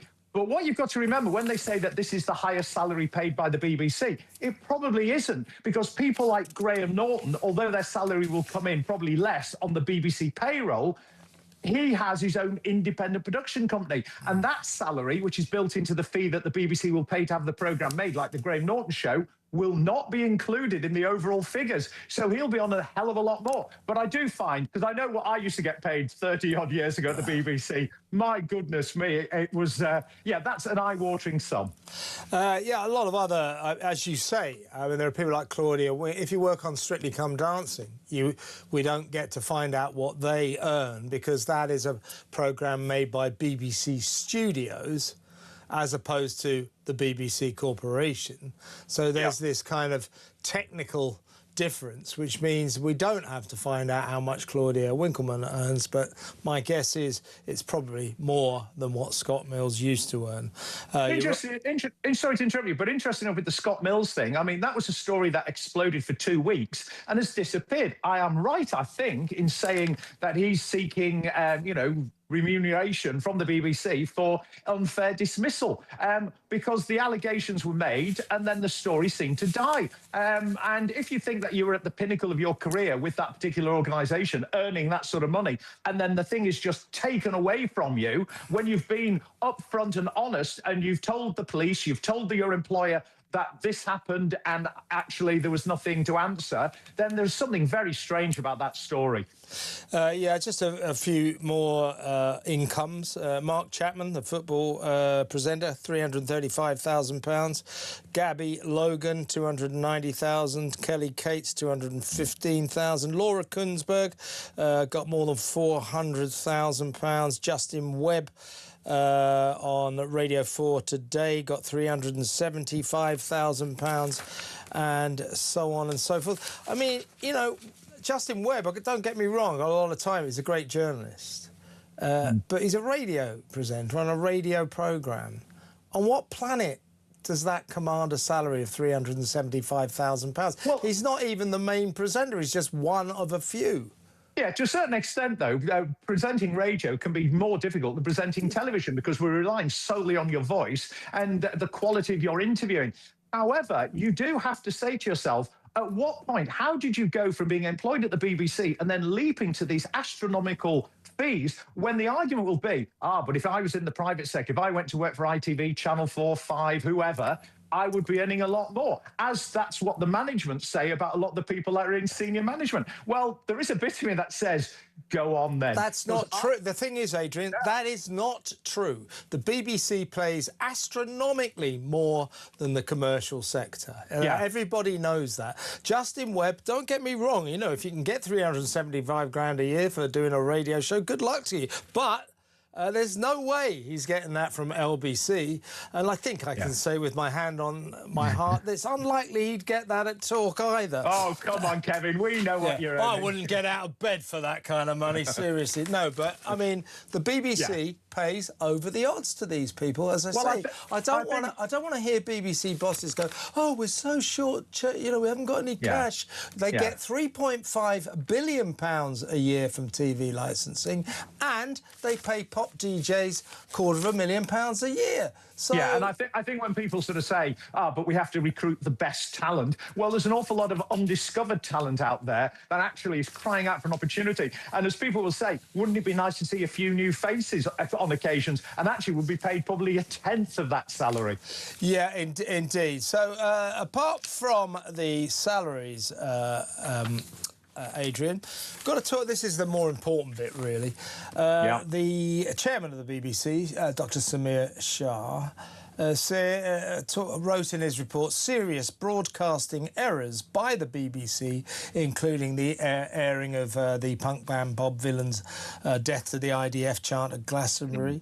Also, the N-word debacle at the BAFTAs, the Donald Trump ongoing travesty, where Panorama edited his speech and he's now suing the corporation for something like $10 billion. Well, Samir Shah said serious broadcasting errors by the BBC, quotes, affect confidence in our journalism, trust in the BBC as a public institution, and perceptions about how effectively we are held to account. Well, gee, Samir, you don't say.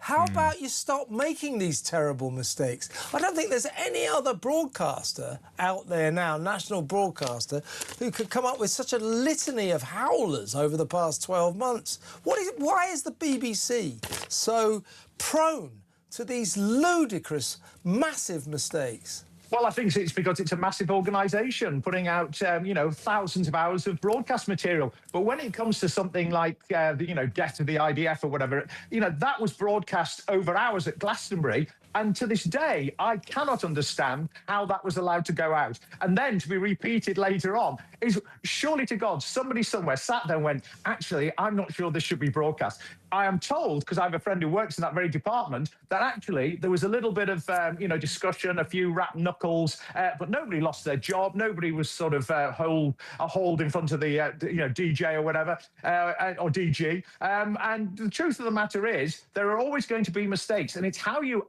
fess up to them and admit to them.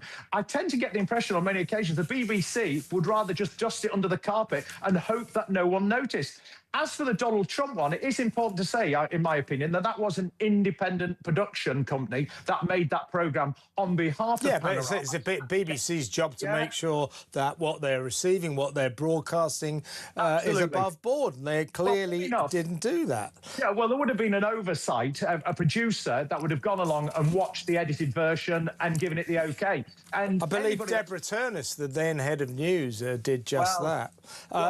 Another programme worth mentioning, of course, is Gaza, How to Survive a War Zone, which got the corporation into massive trouble because it put it on TV and said, look at this, it's a terrible story of this kid, he's going to take you around Gaza, poor kid, poor people. Turns out that the kid, who was about 13 or 14 years old, who was the de facto host of the show, the presenter, taking us on a tour guide of devastated Gaza, was the son of a Hamas official, the Deputy Agriculture Minister, if you want to know.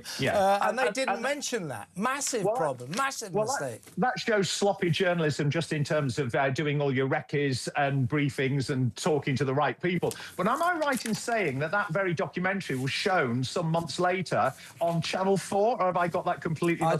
I don't think that resurfaced. Oh, right, OK. I don't think so, but, you know, it's OK to put it on if you say this kid is the son of a Hamas minister, a major government official. But by not saying this, you make a hell of an error. Would another broadcaster have been given the kicking that the BBC were given? Because I do think the BBC, they do a lot that is really good. Very, very good. Name one thing. Oh, come on, come on. I'm only joking, I'm joking. I met somebody the other day who, for the last year, every time I appear with you, and I get unbelievable abuse when I go on about the...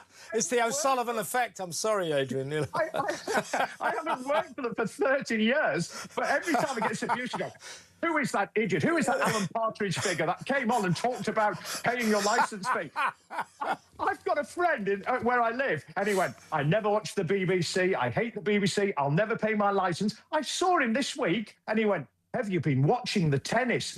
Well, where has he been watching it? The only problem with the tennis is, like all the other major sporting events that the BBC used to host, it'll no doubt sell the rights to or flog off the rights to Wimbledon fairly soon. I hope they don't. They cover Wimbledon brilliantly. But all in all, a terrible week for the BBC, a terrible year for the BBC, and my report says must do better. Adrian, go on then, last word. BBC want to know if you can join them tomorrow for 750,000. I'm there. I love the BBC. Adrian Mills, great to have you on the show. Thank you so much. That's former BBC presenter Adrian Mills. He was one of the hosts on That's Life, so it was a big noise there. Good stuff there.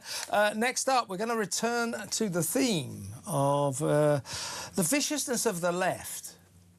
The way they are attacking Nigel Farage and Reform UK. You're just exploiting the death of Ann Widdecombe. We're also going to talk about a bunch of Green Party politicos. Had a fun afternoon at the weekend. They spent the afternoon stabbing the face of Andy Burnham on a photograph. A big picture of him, stabbing, throwing darts at him. Nice people, eh? What is it about them? We'll talk about that next. Stay tuned.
Across the UK, on DAB+, on YouTube, on your mobile, and on your side. This is Talk. Welcome back. In the studio is Talk's ace reporter and presenter Samara Gill. Welcome, Samara. Hello. I'm in one piece. We've got something coming for you, Kev. It got pretty violent out there today where I was getting you a story. Yeah, well, tomorrow we'll bring some footage of Samara's been involved in a very tense situation which has been filmed. It's a great story. We'll bring that to you tomorrow. So I'm glad you survived. Let's talk about the viciousness of the left, the Be Kind Brigade, who are always anything but kind. There was an event over the weekend at outside Hackney Town Hall in East London. A lot of Green councillors there. It was a trans demonstration which called upon the Green Council of Hackney, the Green Road, to refuse to implement the Supreme Court's guidance on single-sex spaces. At this rally, there was a full-sized effigy of Andy Burnham with a photograph of his face, where the people who attended this event spent the afternoon, fun-packed afternoon, stabbing darts into his face, into Andy Burnham's face. And there's no evidence that any Green councillors actually did that, but people, they were there. It was their rally, yeah. They watched, this was their rally, they watched this happen, and it just begs the question, what is it with left-wing people? Why can't they conduct, you know, civilised debate? Why does everything have to come down to vicious inhumanity, to be honest with you? I know, the Be Kind Brigade is the most violent of them all, and it actually makes me think, if they're going to do that to an effigy of Andy Burnham, what would they do to an effigy of Farage or Trump or anyone really associated closely with right-wing politics? It does really scare you, and I think that we need to, you know, keep a very, very close eye on the way that they are doing these things. Because even the fact that security has been a massive conversation in the news the past couple of days does make you think, have we become a country like Iran or Russia, where we've got, you know, or South Africa, or any sort of unstable country where you've got politicians in danger of their lives? I mean, Britain used to be great because politicians could go about freely and not have to worry about their safety. And unfortunately, I feel like because we keep addressing the security element of this, we're not addressing why it's actually happening, which, you're right, is because of this left-wing fundamentalism that has taken over the country. Excellent piece by Lord Daniel Hannan, the boss of the IEA, in the Daily Mail today, where he lays out the difference between right-wing people and left-wing people in terms of their political disagreement. That right-wing people, I'd probably include myself in that group, sort of look at left-wingers and we chuckle a bit, we laugh a bit and think, poor souls, they're so ridiculously wrong. We just think they're mistaken. You know, I actually find them quite funny. You know, my view is I could be mistaken. I don't know. I believe what I believe. I believe them to be wrong. I don't hate them. I find them quite funny, really. But their activity since the death of Ann Widdecombe has brought them into a far more sinister light. And he said, meanwhile, left-wing people, they believe that their beliefs make them saintly and holy and full of virtue, and that they are, you know, kind of right. They've got the hand of God on their side, and that because right-wingers don't agree with them, right-wingers, it's not a question of them just not agreeing with right-wingers. They think we're evil. There's a real narcissism to it as well, and you're completely right. They do think that we are evil, and that's really dangerous because, as we can now see, that has translated into real-world consequences for someone like Ann Widdecombe. And it is just horrible. Charlie Kirk, I mean, we cannot say it enough. What happened to him was egregious, and I think it was the beginning of the end for the safety of people on the right of politics. You see people like J.K. Rowling, you know, constantly being threatened with pipe bombs under her door, not able to go outside her house. She has to have full security just for saying that a woman is a woman. I mean, it is quite frankly insane, and I think we'll look back on this period and we will think about the lawfare that happened around it, and the warfare as well, in terms of, like, it's just become so ridiculously violent. And, you know, you start to think, are there people after us? What is going on? And I think it's a very, very rough time that we're in. If you think about this old lady being bludgeoned to death, Anne, and us not knowing why, and also to the point of the police gaslighting the public over the weekend, which I know we have covered quite extensively on this channel. Massively. But it's something we really need to scrutinise, because they shouldn't be getting away with that sort of thing. That's what I'm. You know, they're standing up. Their local police commissioner is standing up, saying, "No, we're really pleased with the way we handle this investigation." They must not be allowed to get away with this.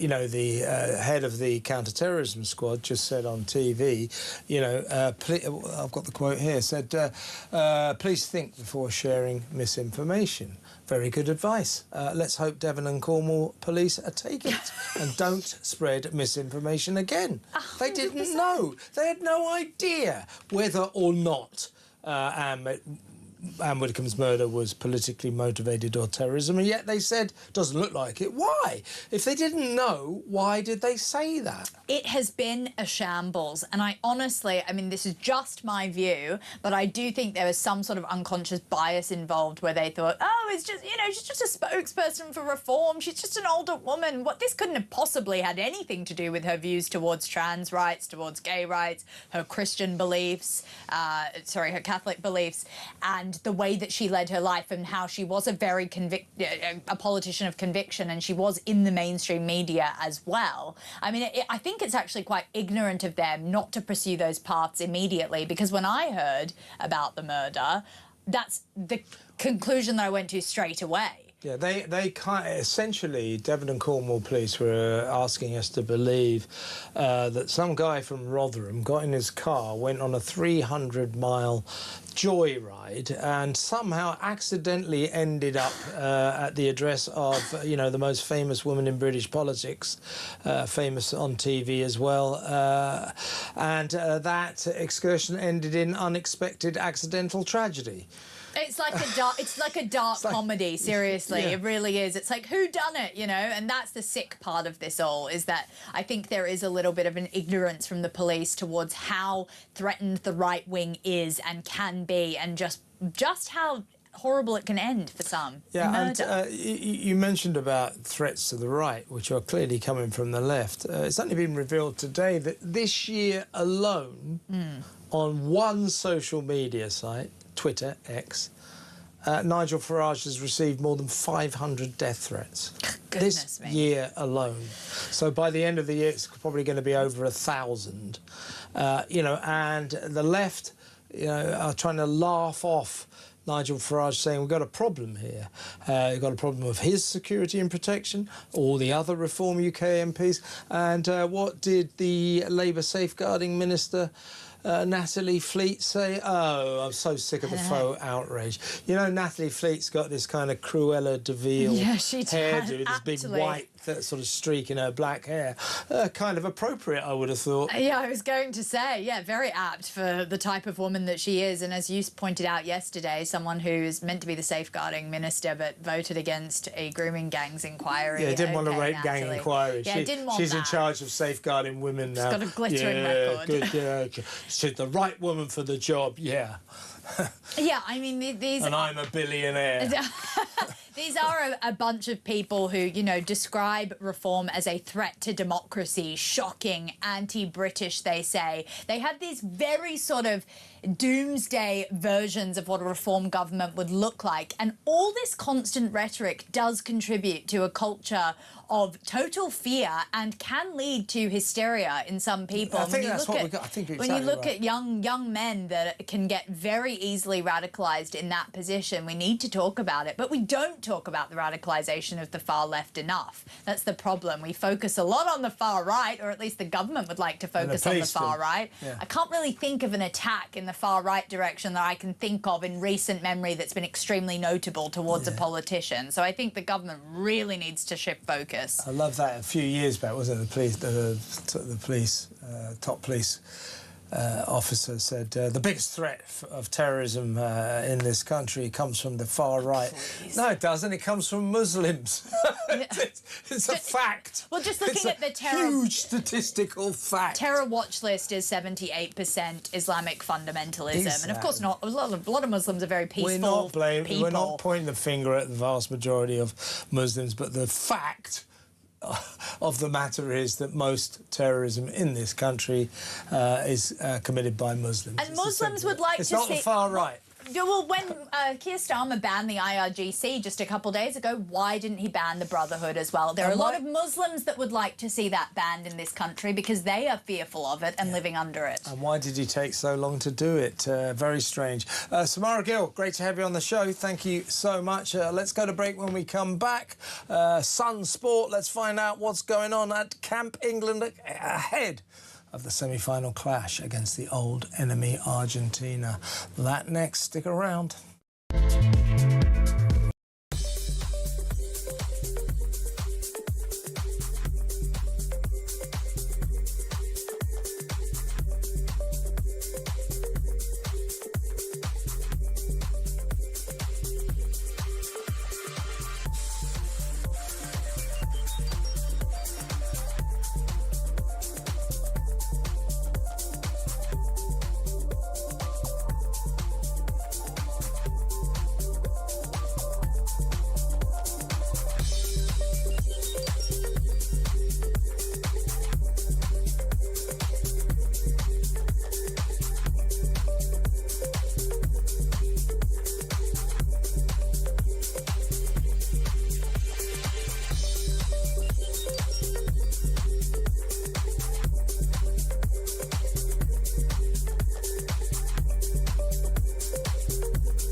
Comments from a fool, really. I mean, you don't have to be intelligent to be a politician, but it does help.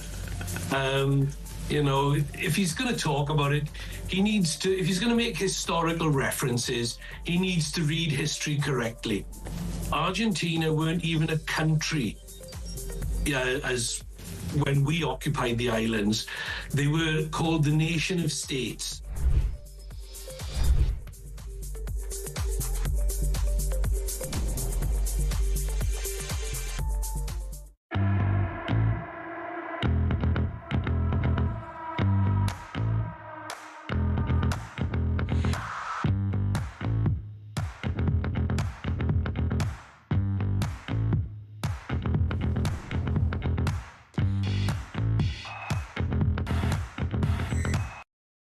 Across the UK, on DAB+, on YouTube, on your mobile, and on your side.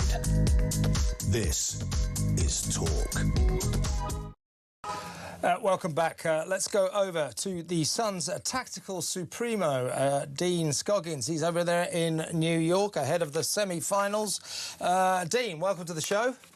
Thanks, Kev. How are you? I'm all right, mate. Well, before we talk about the big one tomorrow night, let's have a preview of France-Spain tonight. For my money, that's in Dallas. Both the semi-finals, by the way, will unfold amid the wonder of air conditioning, so no heat problems. But for my money, France-Spain are the two best teams in the tournament, so I'm glad that one of them will go out. Again, for my money, France are slightly better than Spain, but should be a good match. Yeah, very much so. I mean, we've got basically in the FIFA World Rankings, we have the top four in the world in the semi-finals. So it's set up the way it perhaps should be, despite the expanded tournament. But yeah, contrasting styles, big time. You've got Spain, who really love to keep the ball and almost bore the opposition into submission with the way that they play and keep the ball. And then you've got France, who just want to smack you between the eyes with a brilliant piece of skill and a counter-attack. So it will be absolutely fascinating. I mean, England aside, I think this is the game of the tournament that everyone wanted to see and everyone's looking forward to. And we're actually struggling to find somewhere to watch the game in New York tonight, Kev, because everywhere's booked and packed out. So we might be watching it in the office instead of in a crowd. We'll get a few beers in, that would be all right. You know, and of the two, I think we would all hope that France triumphs tonight, or rather Spain triumph tonight. I think it's unlikely, but I'd prefer to play Spain than France. France are just supreme, I think. Well, let's talk about Argentina, England. I mean, I think we've got a fair chance. They've hardly distinguished themselves through this tournament, have they, Argentina? Yeah, I mean, we look at the way that there's been lots of criticism over the way England have played and only just shuffled past a couple of opposition. But Argentina have been very similar. You know, they really struggled against Egypt. Switzerland, they dragged themselves through. Cape Verde, for God's sake. Yeah, exactly. Had a really tough time against Cape Verde. They also had the easiest group of anybody in the competition. And so, look, when you've got Messi in your team, there's always that that chance he's going to do something absolutely magic. But I don't think England should fear Argentina. I think player for player, we're better than them. You know, Messi aside, but you can't win it just with Messi anymore. He's a different type of player than he was, 4 years ago and 8 years ago. He doesn't just win games by himself. They've set themselves up tactically to still play through him. But I think it gives England some opportunities going the other way, definitely. And I think that England have proved two things. I don't think we've particularly played fantastically at any given point, except the second half of our first game against Croatia, where we really showed what we can do in terms of footballing flair and style. I don't suppose that Argentina will let us play like that. But what I think we proved against Norway is we can slug it out. And in the end, after a long, close battle, establish our superiority. Because we were the better team on paper than Norway. And in the end, we proved it. So I would suggest maybe we might be in for a similar clash against Argentina, a long and difficult, close one, that if we play our cards right, we could prevail. Yeah, definitely. I think you're right. I think it could be a long night. I think we could be staring down extra time and everything else that comes afterwards. Don't mention the P word. But yeah, I think you're absolutely right. They won't be easy to break down. Look, I think if England were to get an early goal, the game opens up, and I think England could really, really hurt them then. But you're absolutely right about Norway. And I was talking on Tactics Exposed, my show, about this, how Gareth Southgate brought that feel-good factor back to the fans and the England team, and they've carried that on into this. There's a real unity between the fans and the players in the camp as well. They're really on each other's side, and Thomas Tuchel has used that and then taken it to the next level for that edge that you talk about, where they don't feel like they're going to lose even when they're in a losing position, and even when you're not playing very well, as we've seen with teams like Manchester United over the years, where you think that they've just gone through games and not played very well and still won. England have a feel about that now. So look, it's the semi-final and the final potentially of a World Cup, so anything can happen. But I feel strangely confident, Kev. I don't know why. I sort of do, but I'm trying to suppress that emotion. Just quickly, Dean, you talked about your tactics show. Run us through where my audience, my viewers and listeners can catch up with all the Sun's excellent coverage of the World Cup. Yeah, well, my tactics show is on YouTube, on the Sunsport YouTube channel. We've done a team talk show ahead of tonight's semi-final, France-Spain, and then also, obviously, England-Argentina. And then on our new video hub on the Sun app, you can see all of that, as well as on the website and the app with our blogs, where Charlie Wyatt, Tom Barkley and Lloyd Canfield are in the England camp. So all the latest injury news up to date. A great story from Martin Lipton today about the referee as well. So everything's there to see. It's been brilliant, your coverage, Dean. Enjoy tonight. We'll talk again soon. Stay where you are. More to come.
across the UK. On DAB+, on YouTube, on your mobile, and on your side. This is Talk.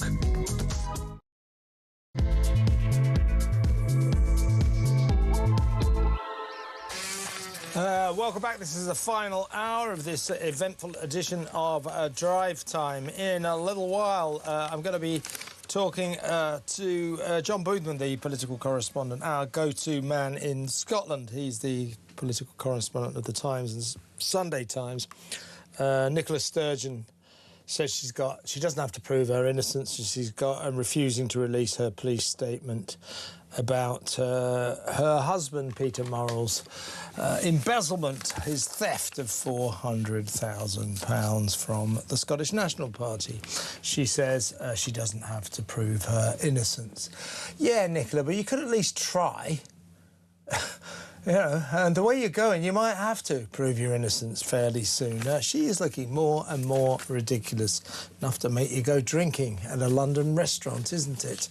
Right, and also we will talk about why the BBC and the Met Office told us that 2,700 people died because of the heat waves in May and June. Just didn't happen. It turns out that they may have died, that modelling may indicate that as many as 2,700 people have died. That's just scaremongering, climate change, disgraceful climate change scaremongering. We'll talk about that later in the show. First up, though, let's spend the next 20 minutes in the excellent company of former Conservative MP Nick Fletcher. Welcome, Nick. Hello there. Before we start, I want to get your thoughts as a former MP on, of course, MPs' safety in the light of Ann Widdecombe's brutal murder and increasing fears surrounding particularly Reform UK MPs. It's just emerged today that Nigel Farage has been getting death threats at the rate of more than 100 a month on Twitter, or X as it's now called. He's had more than 500 this year alone. The safety of MPs, I think, is becoming a very, very critical issue. We went out onto the streets of London to ask the public what they thought. This is what they had to say. In terms of the decisions that get made around kind of policies and things, that they're the people that are doing it, so if they're not protected, then therefore we're not protected. They earn enough money so they could pay for themselves. They're on about £80,000-90,000 a year, aren't they? So without their little perks. I think when you've got an MP who's going, oh, I'm the most at-risk person, and when there's MPs who have actually been killed, and what they've got is a milkshake on them, doesn't really add up, does it? Yeah. But I understand if people feel that they're in danger. I don't think they should fund anything for them, because people years ago got into politics because they wanted to do good for the people. Now I believe politicians are just in it for the money. All MPs should get some level of security, but if you're going to go around being hateful, you shouldn't get more off the taxpayer for the consequences of what you've said. It's a public job that they go for, the public pays their wages, so if there's an obvious security risk, then it comes with the job, so it should be part of the pay of the job. Well, that's what the public had to say. One of those guys alluding to the fact that Nigel Farage got a banana milkshake thrown in his face and he should stop bleating. Well, as I've just been revealing, in fact, Nigel Farage has had more than 500 death threats on one social media platform alone, that's Twitter, this year. They're coming in at the rate of more than 100 a month. Now, the death of Ann Widdecombe has brought into sharp focus, I would suggest, the need for a kind of recalibration of the way we handle the security of our MPs. Don't forget we've got David Amess, the Tory MP, recently killed in his constabulary, in his constituency surgery. Of course, Joe Cox going back a bit, the Labour MP, and now Ann Widdecombe. We need to look at the security of the people who represent the people, don't we? It's very difficult, Kevin. I mean, I've been an MP, and obviously it is concerning. And And let me begin by saying my thoughts and prayers go out to Ann's family and friends. I only met Ann once, and I think she was a wonderful woman. But the protection of MPs is extremely difficult. The cost implications are huge, and it's the same. What do you do? Do you have a police officer stood outside the home of every single MP 24/7, and do you just have one, or do you have two? And then you times that by 615, it literally runs into hundreds of millions of pounds. I'm sure it would. But it's extremely concerning. It's also extremely concerning for the families. When I worked in London as your MP, you leave your wife and your children back at home so that they get protection as well. I was never really concerned for myself. I think the safest place you are as an MP is actually when you're in Westminster. But as I say, I left family and my children at home, and I was always concerned about them.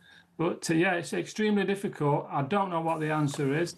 I don't think you can protect us all the time. I think that's just something that cannot happen.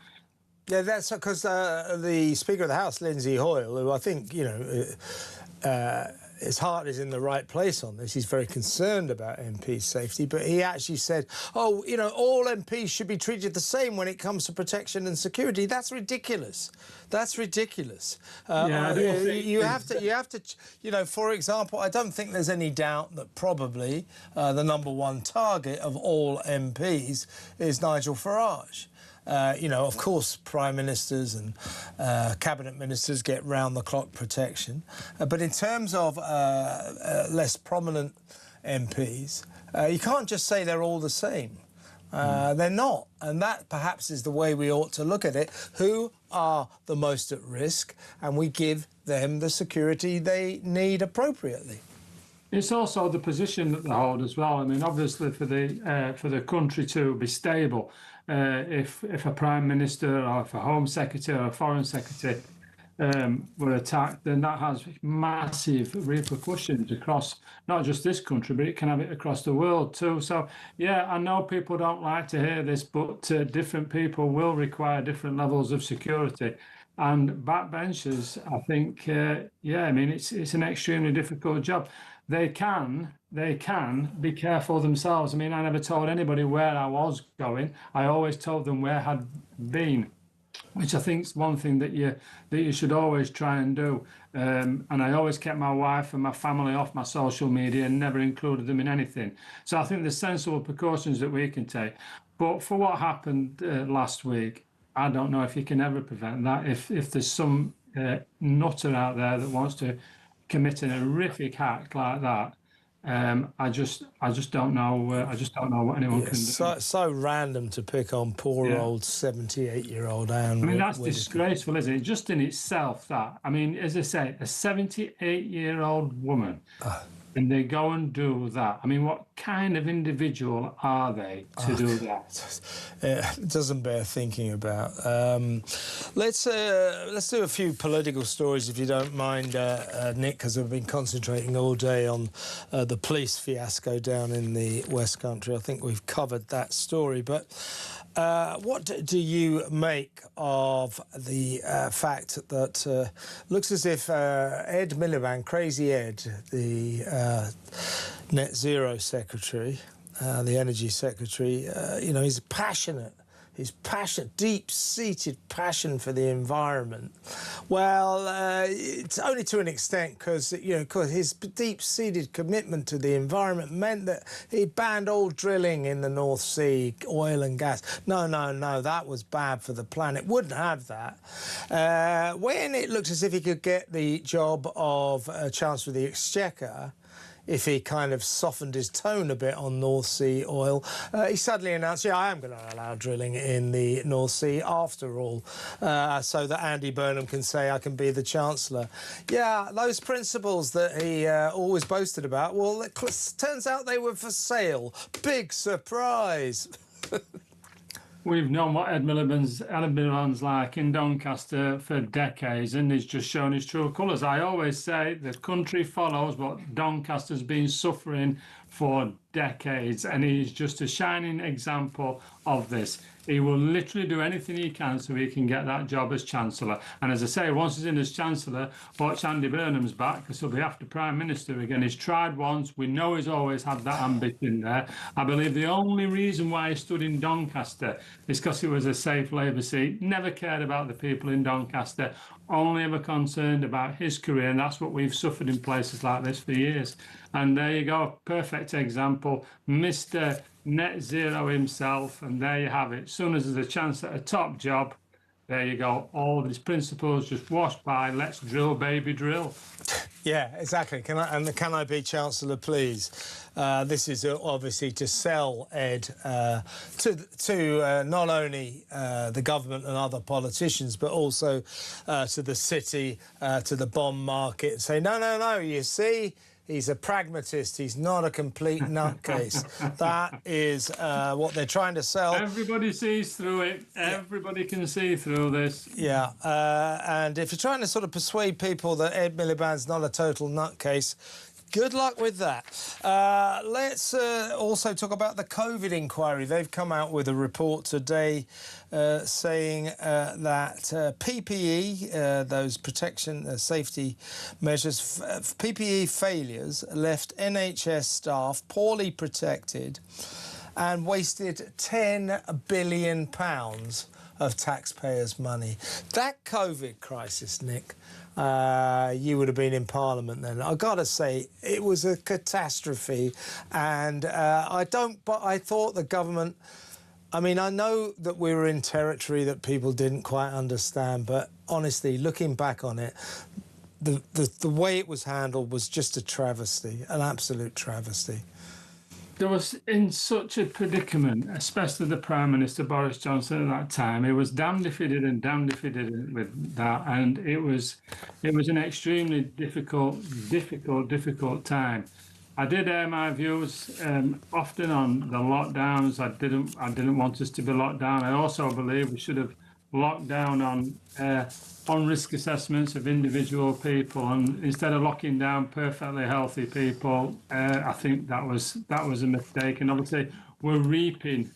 To this day, Nick, we are suffering because of the lockdowns. It's the young people that I was most concerned for, and it was the young people that was the least affected by this. And we've got all these young people now with anxiety. We've got 1 million people, young people not in employment, education and training. And I'm sure so much of that is because of what happened in COVID. The PPE was just, at the end of the day, what were they meant to do? They desperately needed some.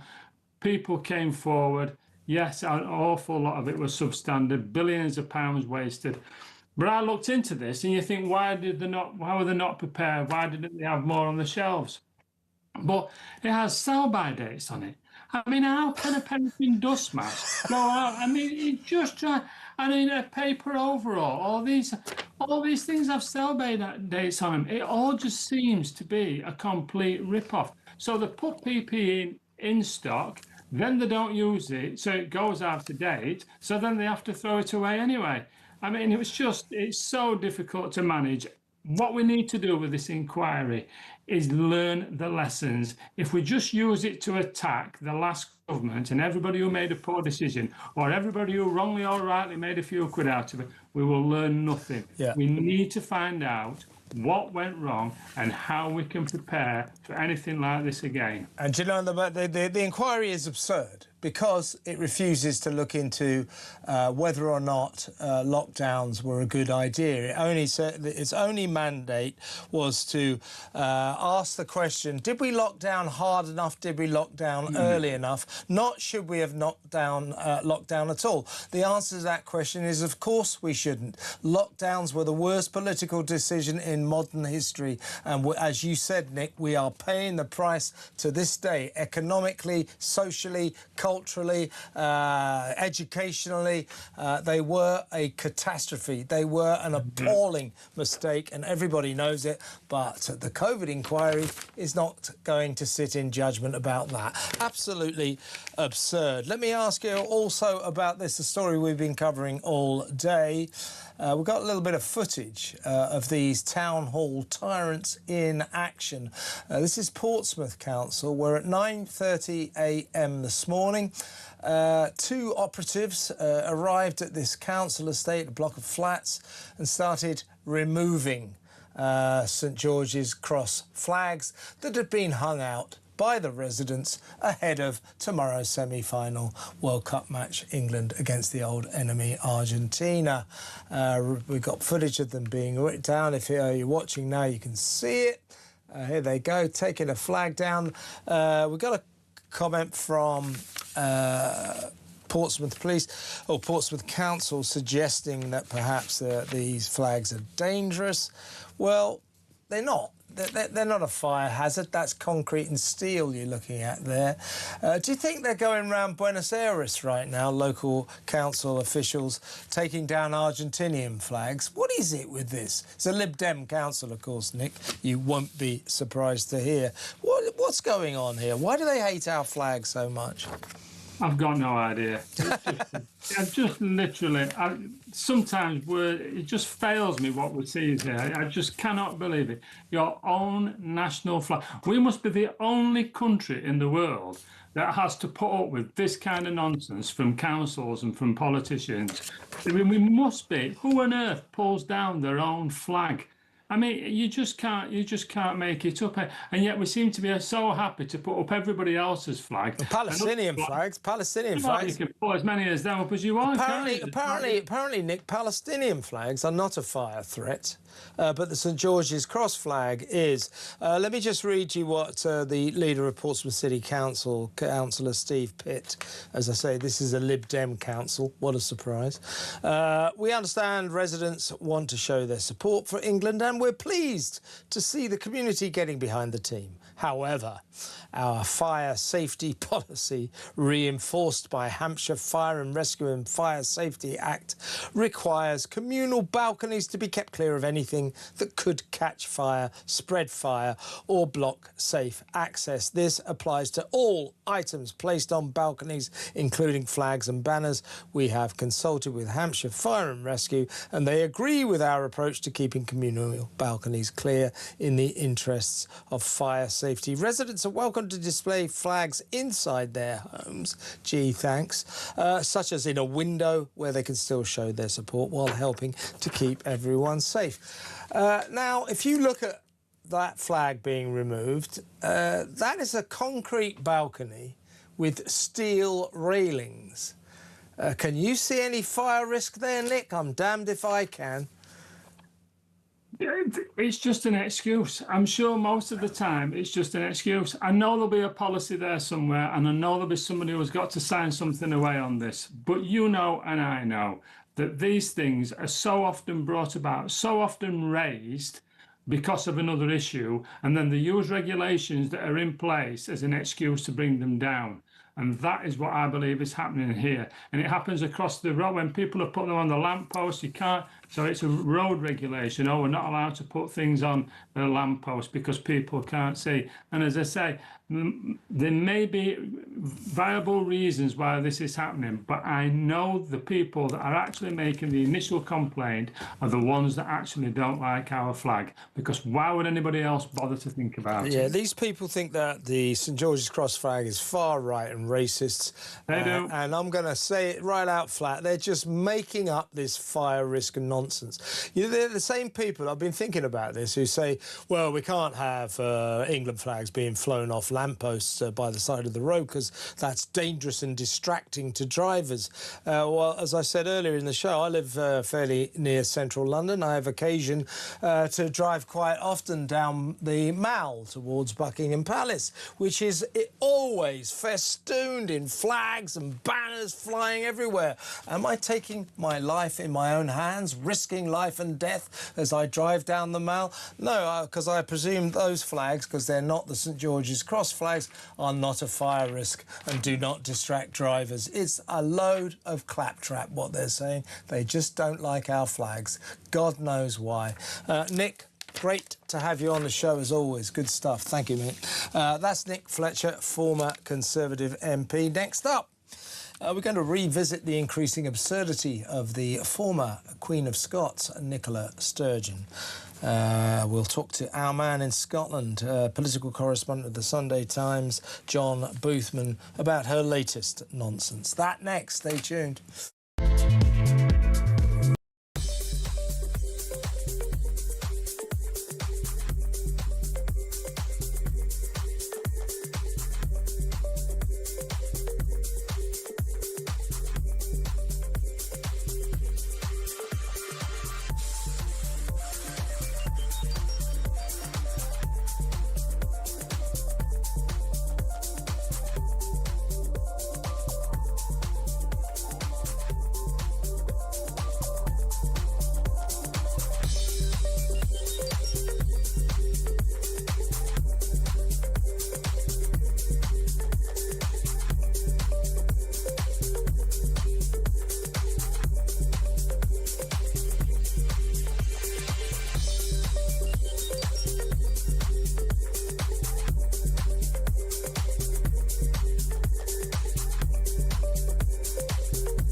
We've got some breaking news that has just come in. talkSPORT have announced a brand new partnership in a developing story. We hear they've created So Good Lager right in time for football's big summer. Just in, we're hearing that So Good Lager will be pouring pints across all O'Neill's pubs and some of the best sports pubs across the UK. With the big kickoff just around the corner, you can find out where to get your hands on a fresh pint of So Good Lager at talksport.com/lager.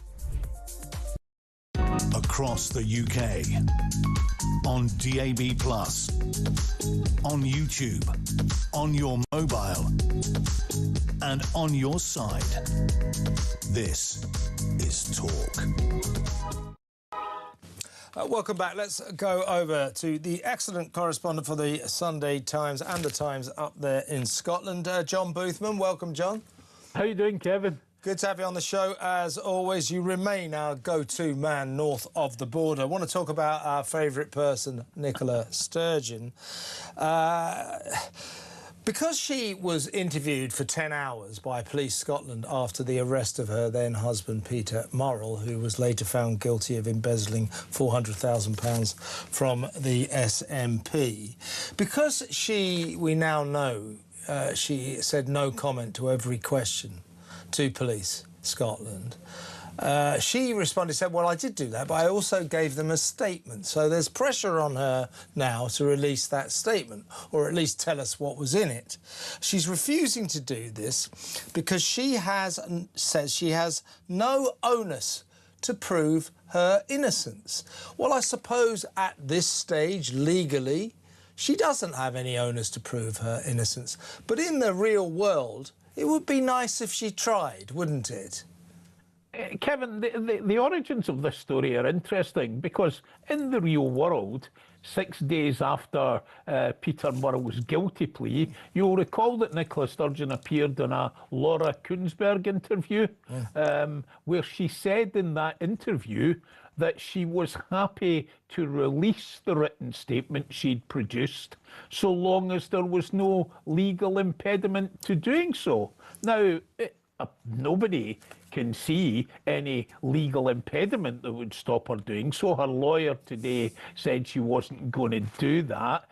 He basically gave out a pretty robust statement, saying that the statement she had made to the police was to assist them with their inquiries, and then took a pop at the press. Which is, well, not the first time that this has happened, and claimed once again she'd been exonerated. But the person who brought the pressure on in this was Nicola Sturgeon herself. In that interview, you'll remember, she said she was serving a sentence for a crime that she didn't commit. She went on to talk about the hurt and betrayal of finding out what her husband had done.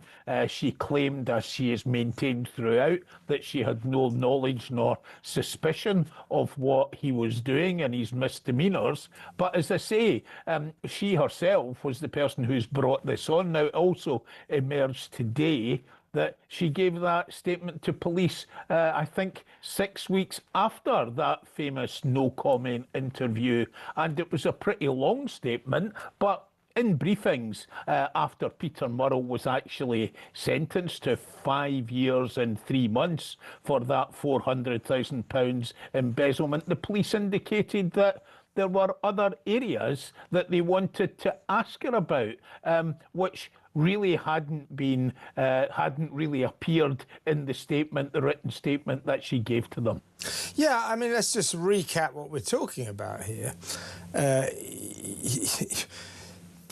Peter Murrell, then Chief Executive of the Scottish National Party, was embezzling £400,000. He bought, among other things, a 120-grand motorhome, an £80,000 car, and filled their then marital home with hundreds and thousands of pounds worth of very expensive trinkets, £3,000 or nearly £3,000 on salt and pepper pots, for example. So the reason that questions remain about Nicola, she's in that house and she sort of insists, well, you know, I didn't see anything untoward here. That seems to be her standpoint. And everybody goes, well, you must have noticed. What about the brand new car? What about the motorhome? What about all this stuff he kept bringing to the house? You weren't suspicious at all? You know, I think it is incumbent upon her. She insists she knew nothing of this crime. She was not guilty of this crime. Well, it's incumbent of her to fully explain why she's innocent and why she was never suspicious, because the more she maintains this rather sort of tetchy stance, there's no onus on me to prove my innocence, the less we're going to believe her. As I say, it might not be legal, but for all the people who voted for her in those good old days, when she was the Queen of Scotland sort of thing, all the SNP supporters who still hold her in high regard, I think she owes them more than this, get off my back, it's nothing to do with me.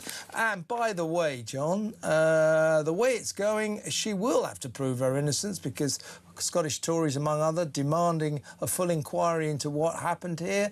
She's not going to get away with this stubborn reticence for much longer, I don't think. Look, people in politics, Kevin, as we know, talk all the time about honesty. They talk all the time, more particularly about transparency. And if ever there was an occasion where honesty and transparency was necessary, you would be looking at something like this. Now, in the course of the next few weeks, we're going to hear more from Nicola Sturgeon. She's got a paperback book coming out of her autobiography on the 6th of August. She's already got a series of engagements across Scotland. So we're going to certainly have the opportunity to question her more on this, and there might even be something in the book. Yeah, indeed. And one last point, John. Do you think Nicola, when she goes out for lunch with a friend, has a few glasses of wine, do you think she might be a bit more careful about where she does that in future? Because, by the way, she was pictured last week, really unflattering pictures, having a few drinks, bottle of wine with a friend in West London in Notting Hill. And, you know, far be it for me to defend her, but I did think it was slightly unfair. You know, she's allowed to have a glass of wine with a friend, but on the front page of the Daily Mail, it looked as if she was actually drunk as a skunk, which I don't think for a second she was. But she's going to have to be, there they are, they're the pictures. She's going to have to be a bit more careful in future, isn't she? Yeah, look, but, you know, it also has to be said that on July the 3rd, she posted on Instagram a picture of herself and a sign that she was at ABBA Voyage. She captioned the post with apologies to those of my fans, in inverted commas, who don't like seeing me happy. So, you know, on the one hand, sure, you're right to say that perhaps a bit of that was unfair. It's a, you know, pretty, yeah, they're pretty interesting pictures. Yeah. On the other hand, she's still posting on Instagram, and we're going to hear more from her in the next few weeks. Exactly right. She wants to, yeah, she wants all of her cake and she wants to eat it too. But I do think the bell is tolling for her. I don't think this stubborn refusal to talk about what happened with her husband is going to play out for too much longer. John, always great to have you on the show. Thank you so much. That's John Boothman, the political correspondent of the Sunday Times, also the Times up in Scotland. Next up, we're going to talk to Ross Clark about the BBC's extraordinary claim, or at least it looked like this, that 2,700 people, Brits, died in the heat waves of May and June. The Met Office, Meteorological Office, confirmed this as well. No such thing happened. And they've sort of qualified it, saying, well, they may have died. 2,700 people might have died. And this has been apparently what do they call, gamed by computer programs and God knows what. Why tell us that 2,700 people died in the heat waves of May and June when they didn't? It's a bit scaremongery, isn't it? The BBC ordering us to care about climate change. We'll talk about that next. Stay tuned.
Across the UK, on DAB+, on YouTube, on your mobile, and on your side. This is Talk. Welcome back. Well, I don't know if you're still in mourning, grieving. 2,700 Brits apparently died during the heat waves of May and June. This was faithfully reported by both the Met Office and the BBC. The only thing is, that didn't really happen. the actual headline is more than 2,700 people may have died in exceptional May and June heat waves in England and Wales. This is the BBC. That figure from a team at Imperial College in London and the Met Office is based on what's known about the dangers of extreme heat. This is absolute poppycock then. Nonsense. What's the BBC doing? What is the Met Office doing? Let's talk to an expert in these matters. He is journalist and author of No Zero, Ross Clark. Welcome, Ross. Good evening. Hi. Yeah, this is extraordinary. You see, this is the BBC. More than 2,700 people may have died in exceptional May and June heat waves in England and Wales. This is based on statistics from Imperial College, also disseminated by the Met Office. And this is what the report in the BBC says. The figure from a team at Imperial College and the Met Office is based on what's known about the dangers of extreme heat. So they have no idea whether or not 2,700 Brits actually died in the heat waves.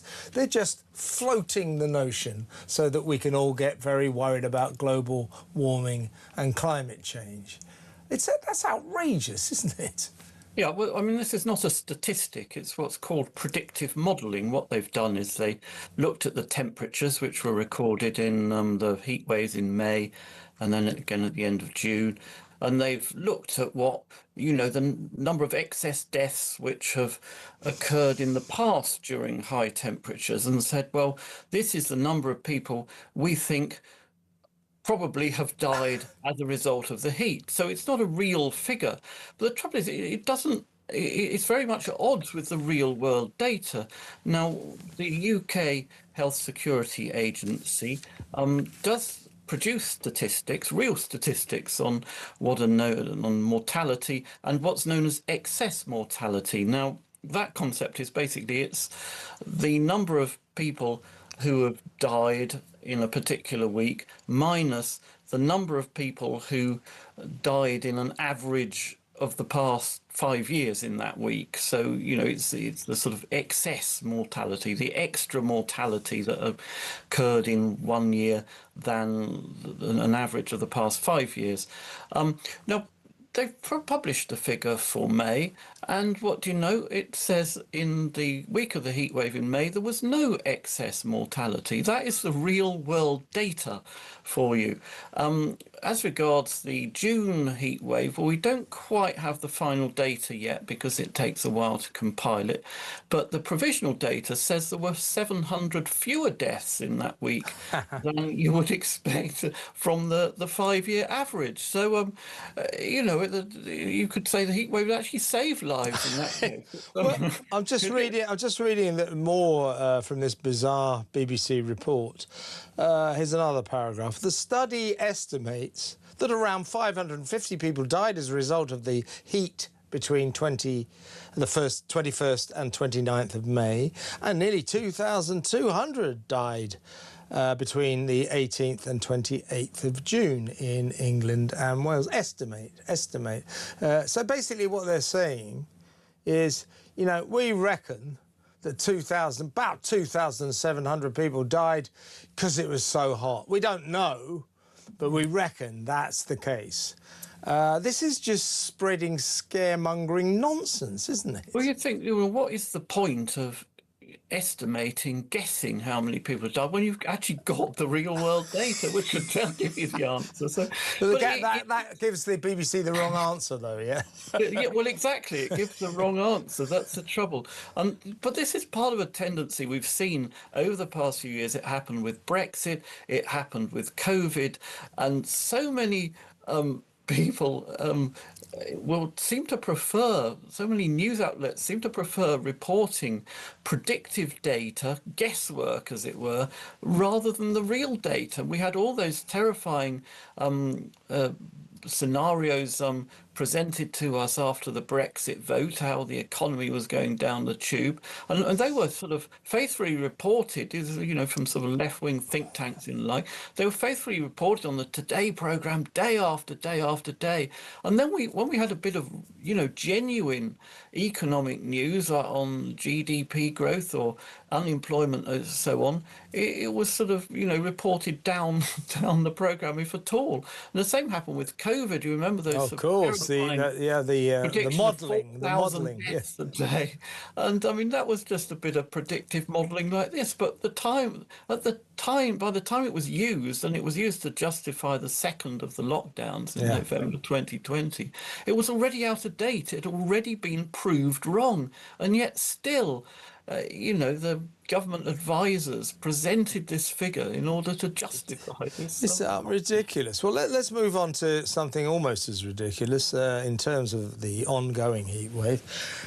And that is, I'll just read out all the areas that have imposed the inevitable hosepipe bans. At least this year they waited for the weather to get good. They usually impose hosepipe bans when it's absolutely peeing with rain. But so Bedfordshire, Buckinghamshire, Cambridgeshire, Essex, Hampshire, Hertfordshire, Isle of Wight, Kent, Lincolnshire, Norfolk, Northamptonshire, Nottinghamshire, Outer London, Rutland, Suffolk and Surrey have all imposed hosepipe bans. Anybody who lives in those areas caught using their hosepipe, I don't know, to water the garden or wash the car, will face a £1,000 fine. Infuriating in themselves, insofar as, if these water companies stopped leaking trillions of litres of water every single day, then we wouldn't have to have our hosepipes banned. But here's the extraordinary development here.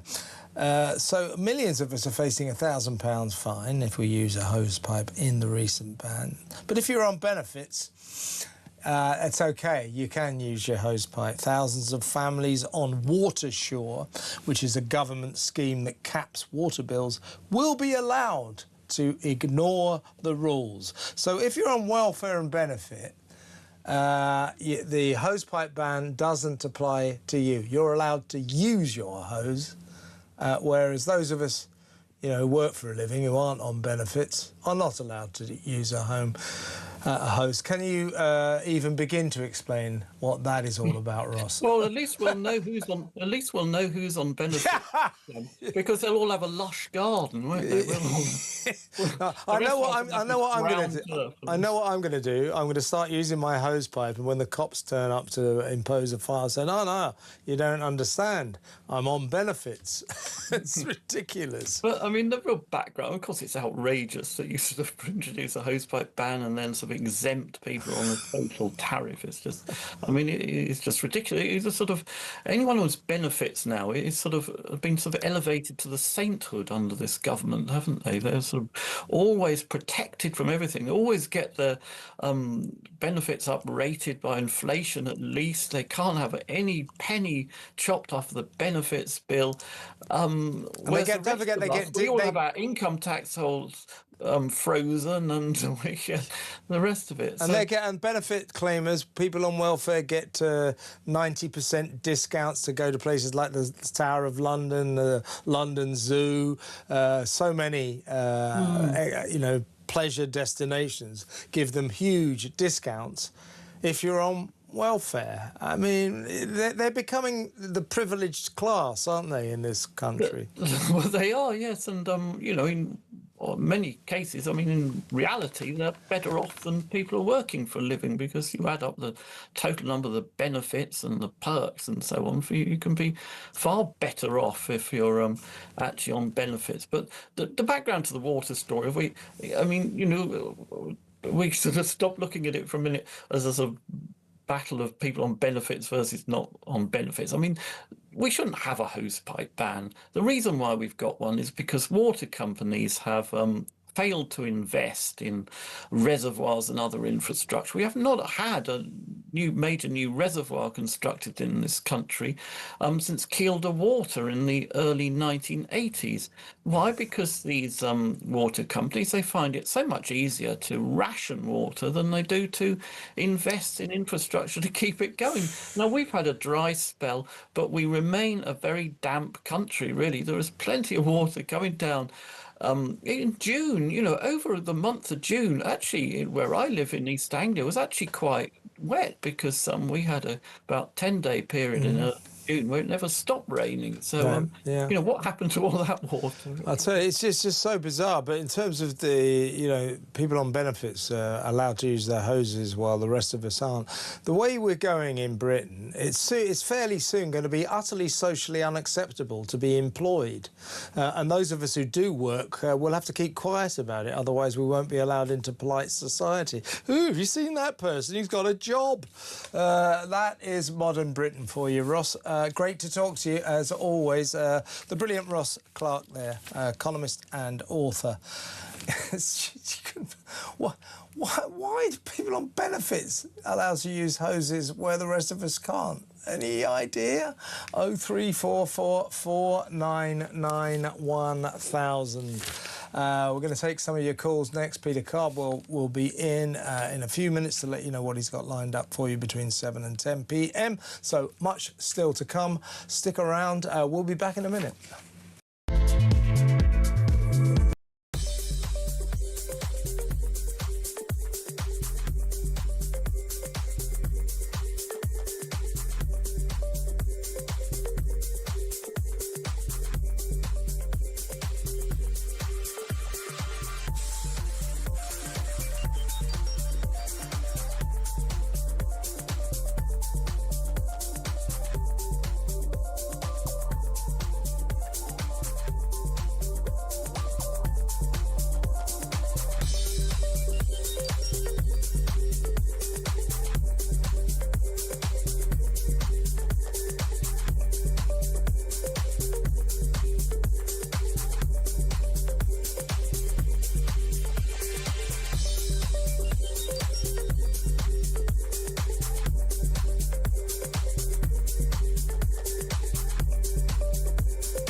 We've got some breaking news that has just come in. talkSPORT have announced a brand new partnership in a developing story. We hear they've created So Good Lager right in time for football's big summer. Just in, we're hearing that So Good Lager will be pouring pints across all O'Neill's pubs and some of the best sports pubs across the UK. With the big kickoff just around the corner, you can find out where to get your hands on a fresh pint of So Good Lager at talksport.com/lager.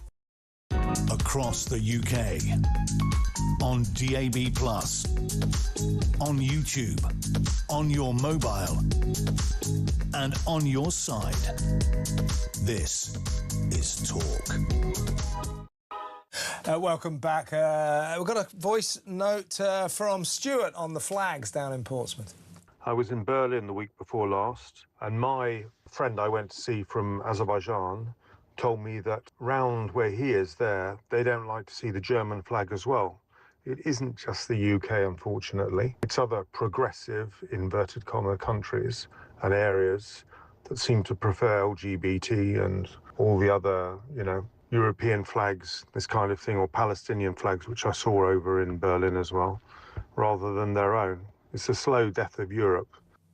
Yeah, that's interesting. I mean, it is the liberal Guardian reading classes in countries all over Europe. I suspect you got an interesting point there, but it's very prevalent in England, but not Scotland, not Wales. Scotland's got a lot of socialists, a lot of left-wing people. They love their flag. They're very patriotic. Same for Wales, same for Northern Ireland. What is wrong with England? That is the question, folks.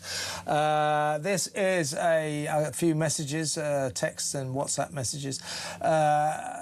This is from Richard. He says, Kevin, COVID was the worst thing we ever did.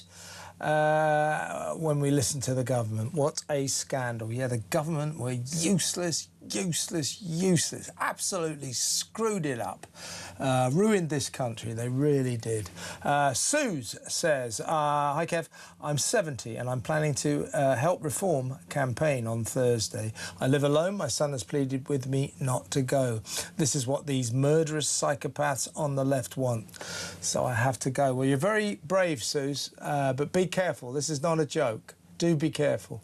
This is serious. It's almost a kind of a warfare on out there. What happened to Ann Widdecombe was a chilling warning, I think, to this nation. So be careful, Suze. Robin Portsmouth says, this is Portsmouth, where the flags are being torn down. I wonder if there had been a rainbow or Palestine flag on the same balcony alongside the George flag, would they have been removed? No, Rob, I'm almost certain that they wouldn't. Alan in Sunderland, flags distract motorists, but huge neon ICD advertising screens on major roads and roundabouts do not. Of course they don't distract motorists. It's just a lie. One last one. This is from Paul in Fife. Why does nobody call out Ed Davey in regards of these Lib Dem councils banning English fans? The guy is like Teflon. He even escaped the post office scandal despite being post office minister. Well, I think what it is, Paul, is nobody cares about him. He just doesn't matter. He's an ineffectual he's an ineffectual cretin. But we did ask the Lib Dems, why do your councils keep banning the flag? We haven't had a response, funnily enough. How about that? Let's go to the phones. Talk to a new caller. Love a new caller. Adrian in Nottingham. Hi, Adrian. Good evening, Kevin. What would you like to say? We want to talk about the flags. Yes, please. 2 months ago, I had the privilege of going over to Normandy, visiting the beaches over there. Yeah. The D-Day beaches and the museums and the cemeteries. It's a very moving place to go, isn't it? It's a wonderful place, yes. Yeah. Very moving, yes. Very emotional week. Yes. Yeah. And I recommend anybody to do that. I've done it myself, couldn't agree more. Yeah. But I was, when I was over there, the amount of Union Jacks flying there, flags. You mean so the French are not ashamed of our flag, but we are. Well, there's lots of Stars and Stripes as well, of course, and a few Canadians, but a hell of a lot of Union Jacks flying, and it made you feel, proud to be British, shall we say? Yeah. And on the way, we called in a little village on the way back to Cherbourg, and they'd got Union Jack bunting on one of the streets there, flying, across the houses. Yeah. From one house to the other, and yet over here our councils are ripping down our national flags, English flags. It's just, it's baffling, disgraceful, scandalous, depressing. No other country on the face of the earth is ashamed of its own flag. England are. As I keep saying, Adrian, do you think that local council officials in Buenos Aires right now are going around ripping down Argentinian flags? I don't think so. Do you? Not really, no. Adrian, great first call. Don't make it your last call. Call again. Thank you very much. Good to talk. Adrian in Nottingham. Let's go to John in Wiltshire. Hi, John. Hi. Quick off-piste. I've been diagnosed with stage 4 cancer, prostate. Sorry to hear that. Spread. No, it's fine. Just like Clarkson did, get yourself checked out. Any bloke beyond the age of 50 is, Quite right. Good advice. Good advice. It's too late for me. Anyway, what am I going to say? The police, NHS, civil service, they won't do anything because of 3 words: final salary pension. They're all on it, and they won't budge an inch, because if they go off-piste, that's it. They lose a pension. I think also, John, I think I'm right in saying, I know this from my dad, who was a civil servant.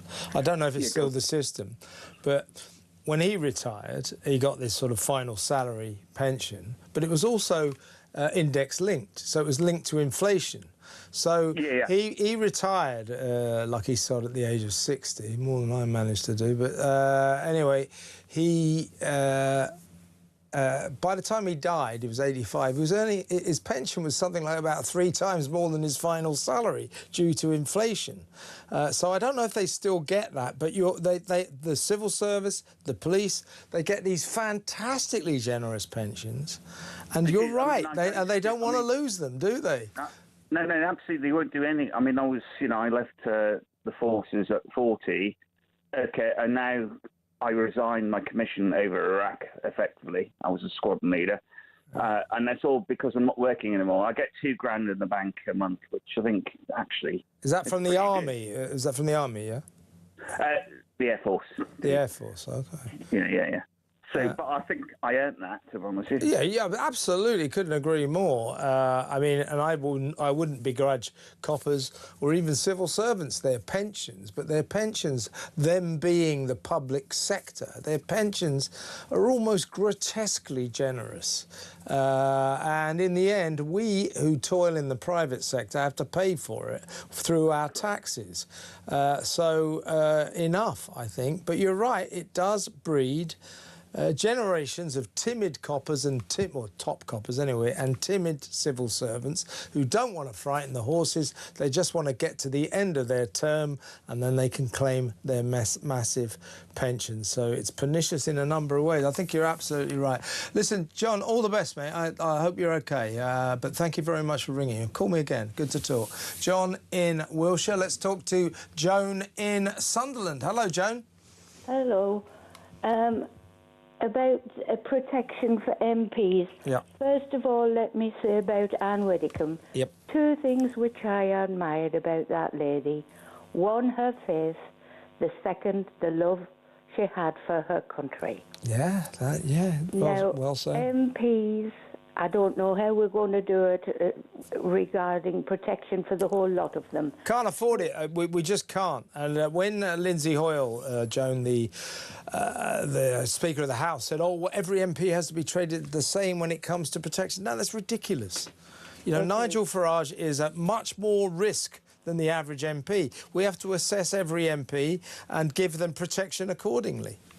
Well, what I would like to see, and this costs nothing, MPs could help themselves.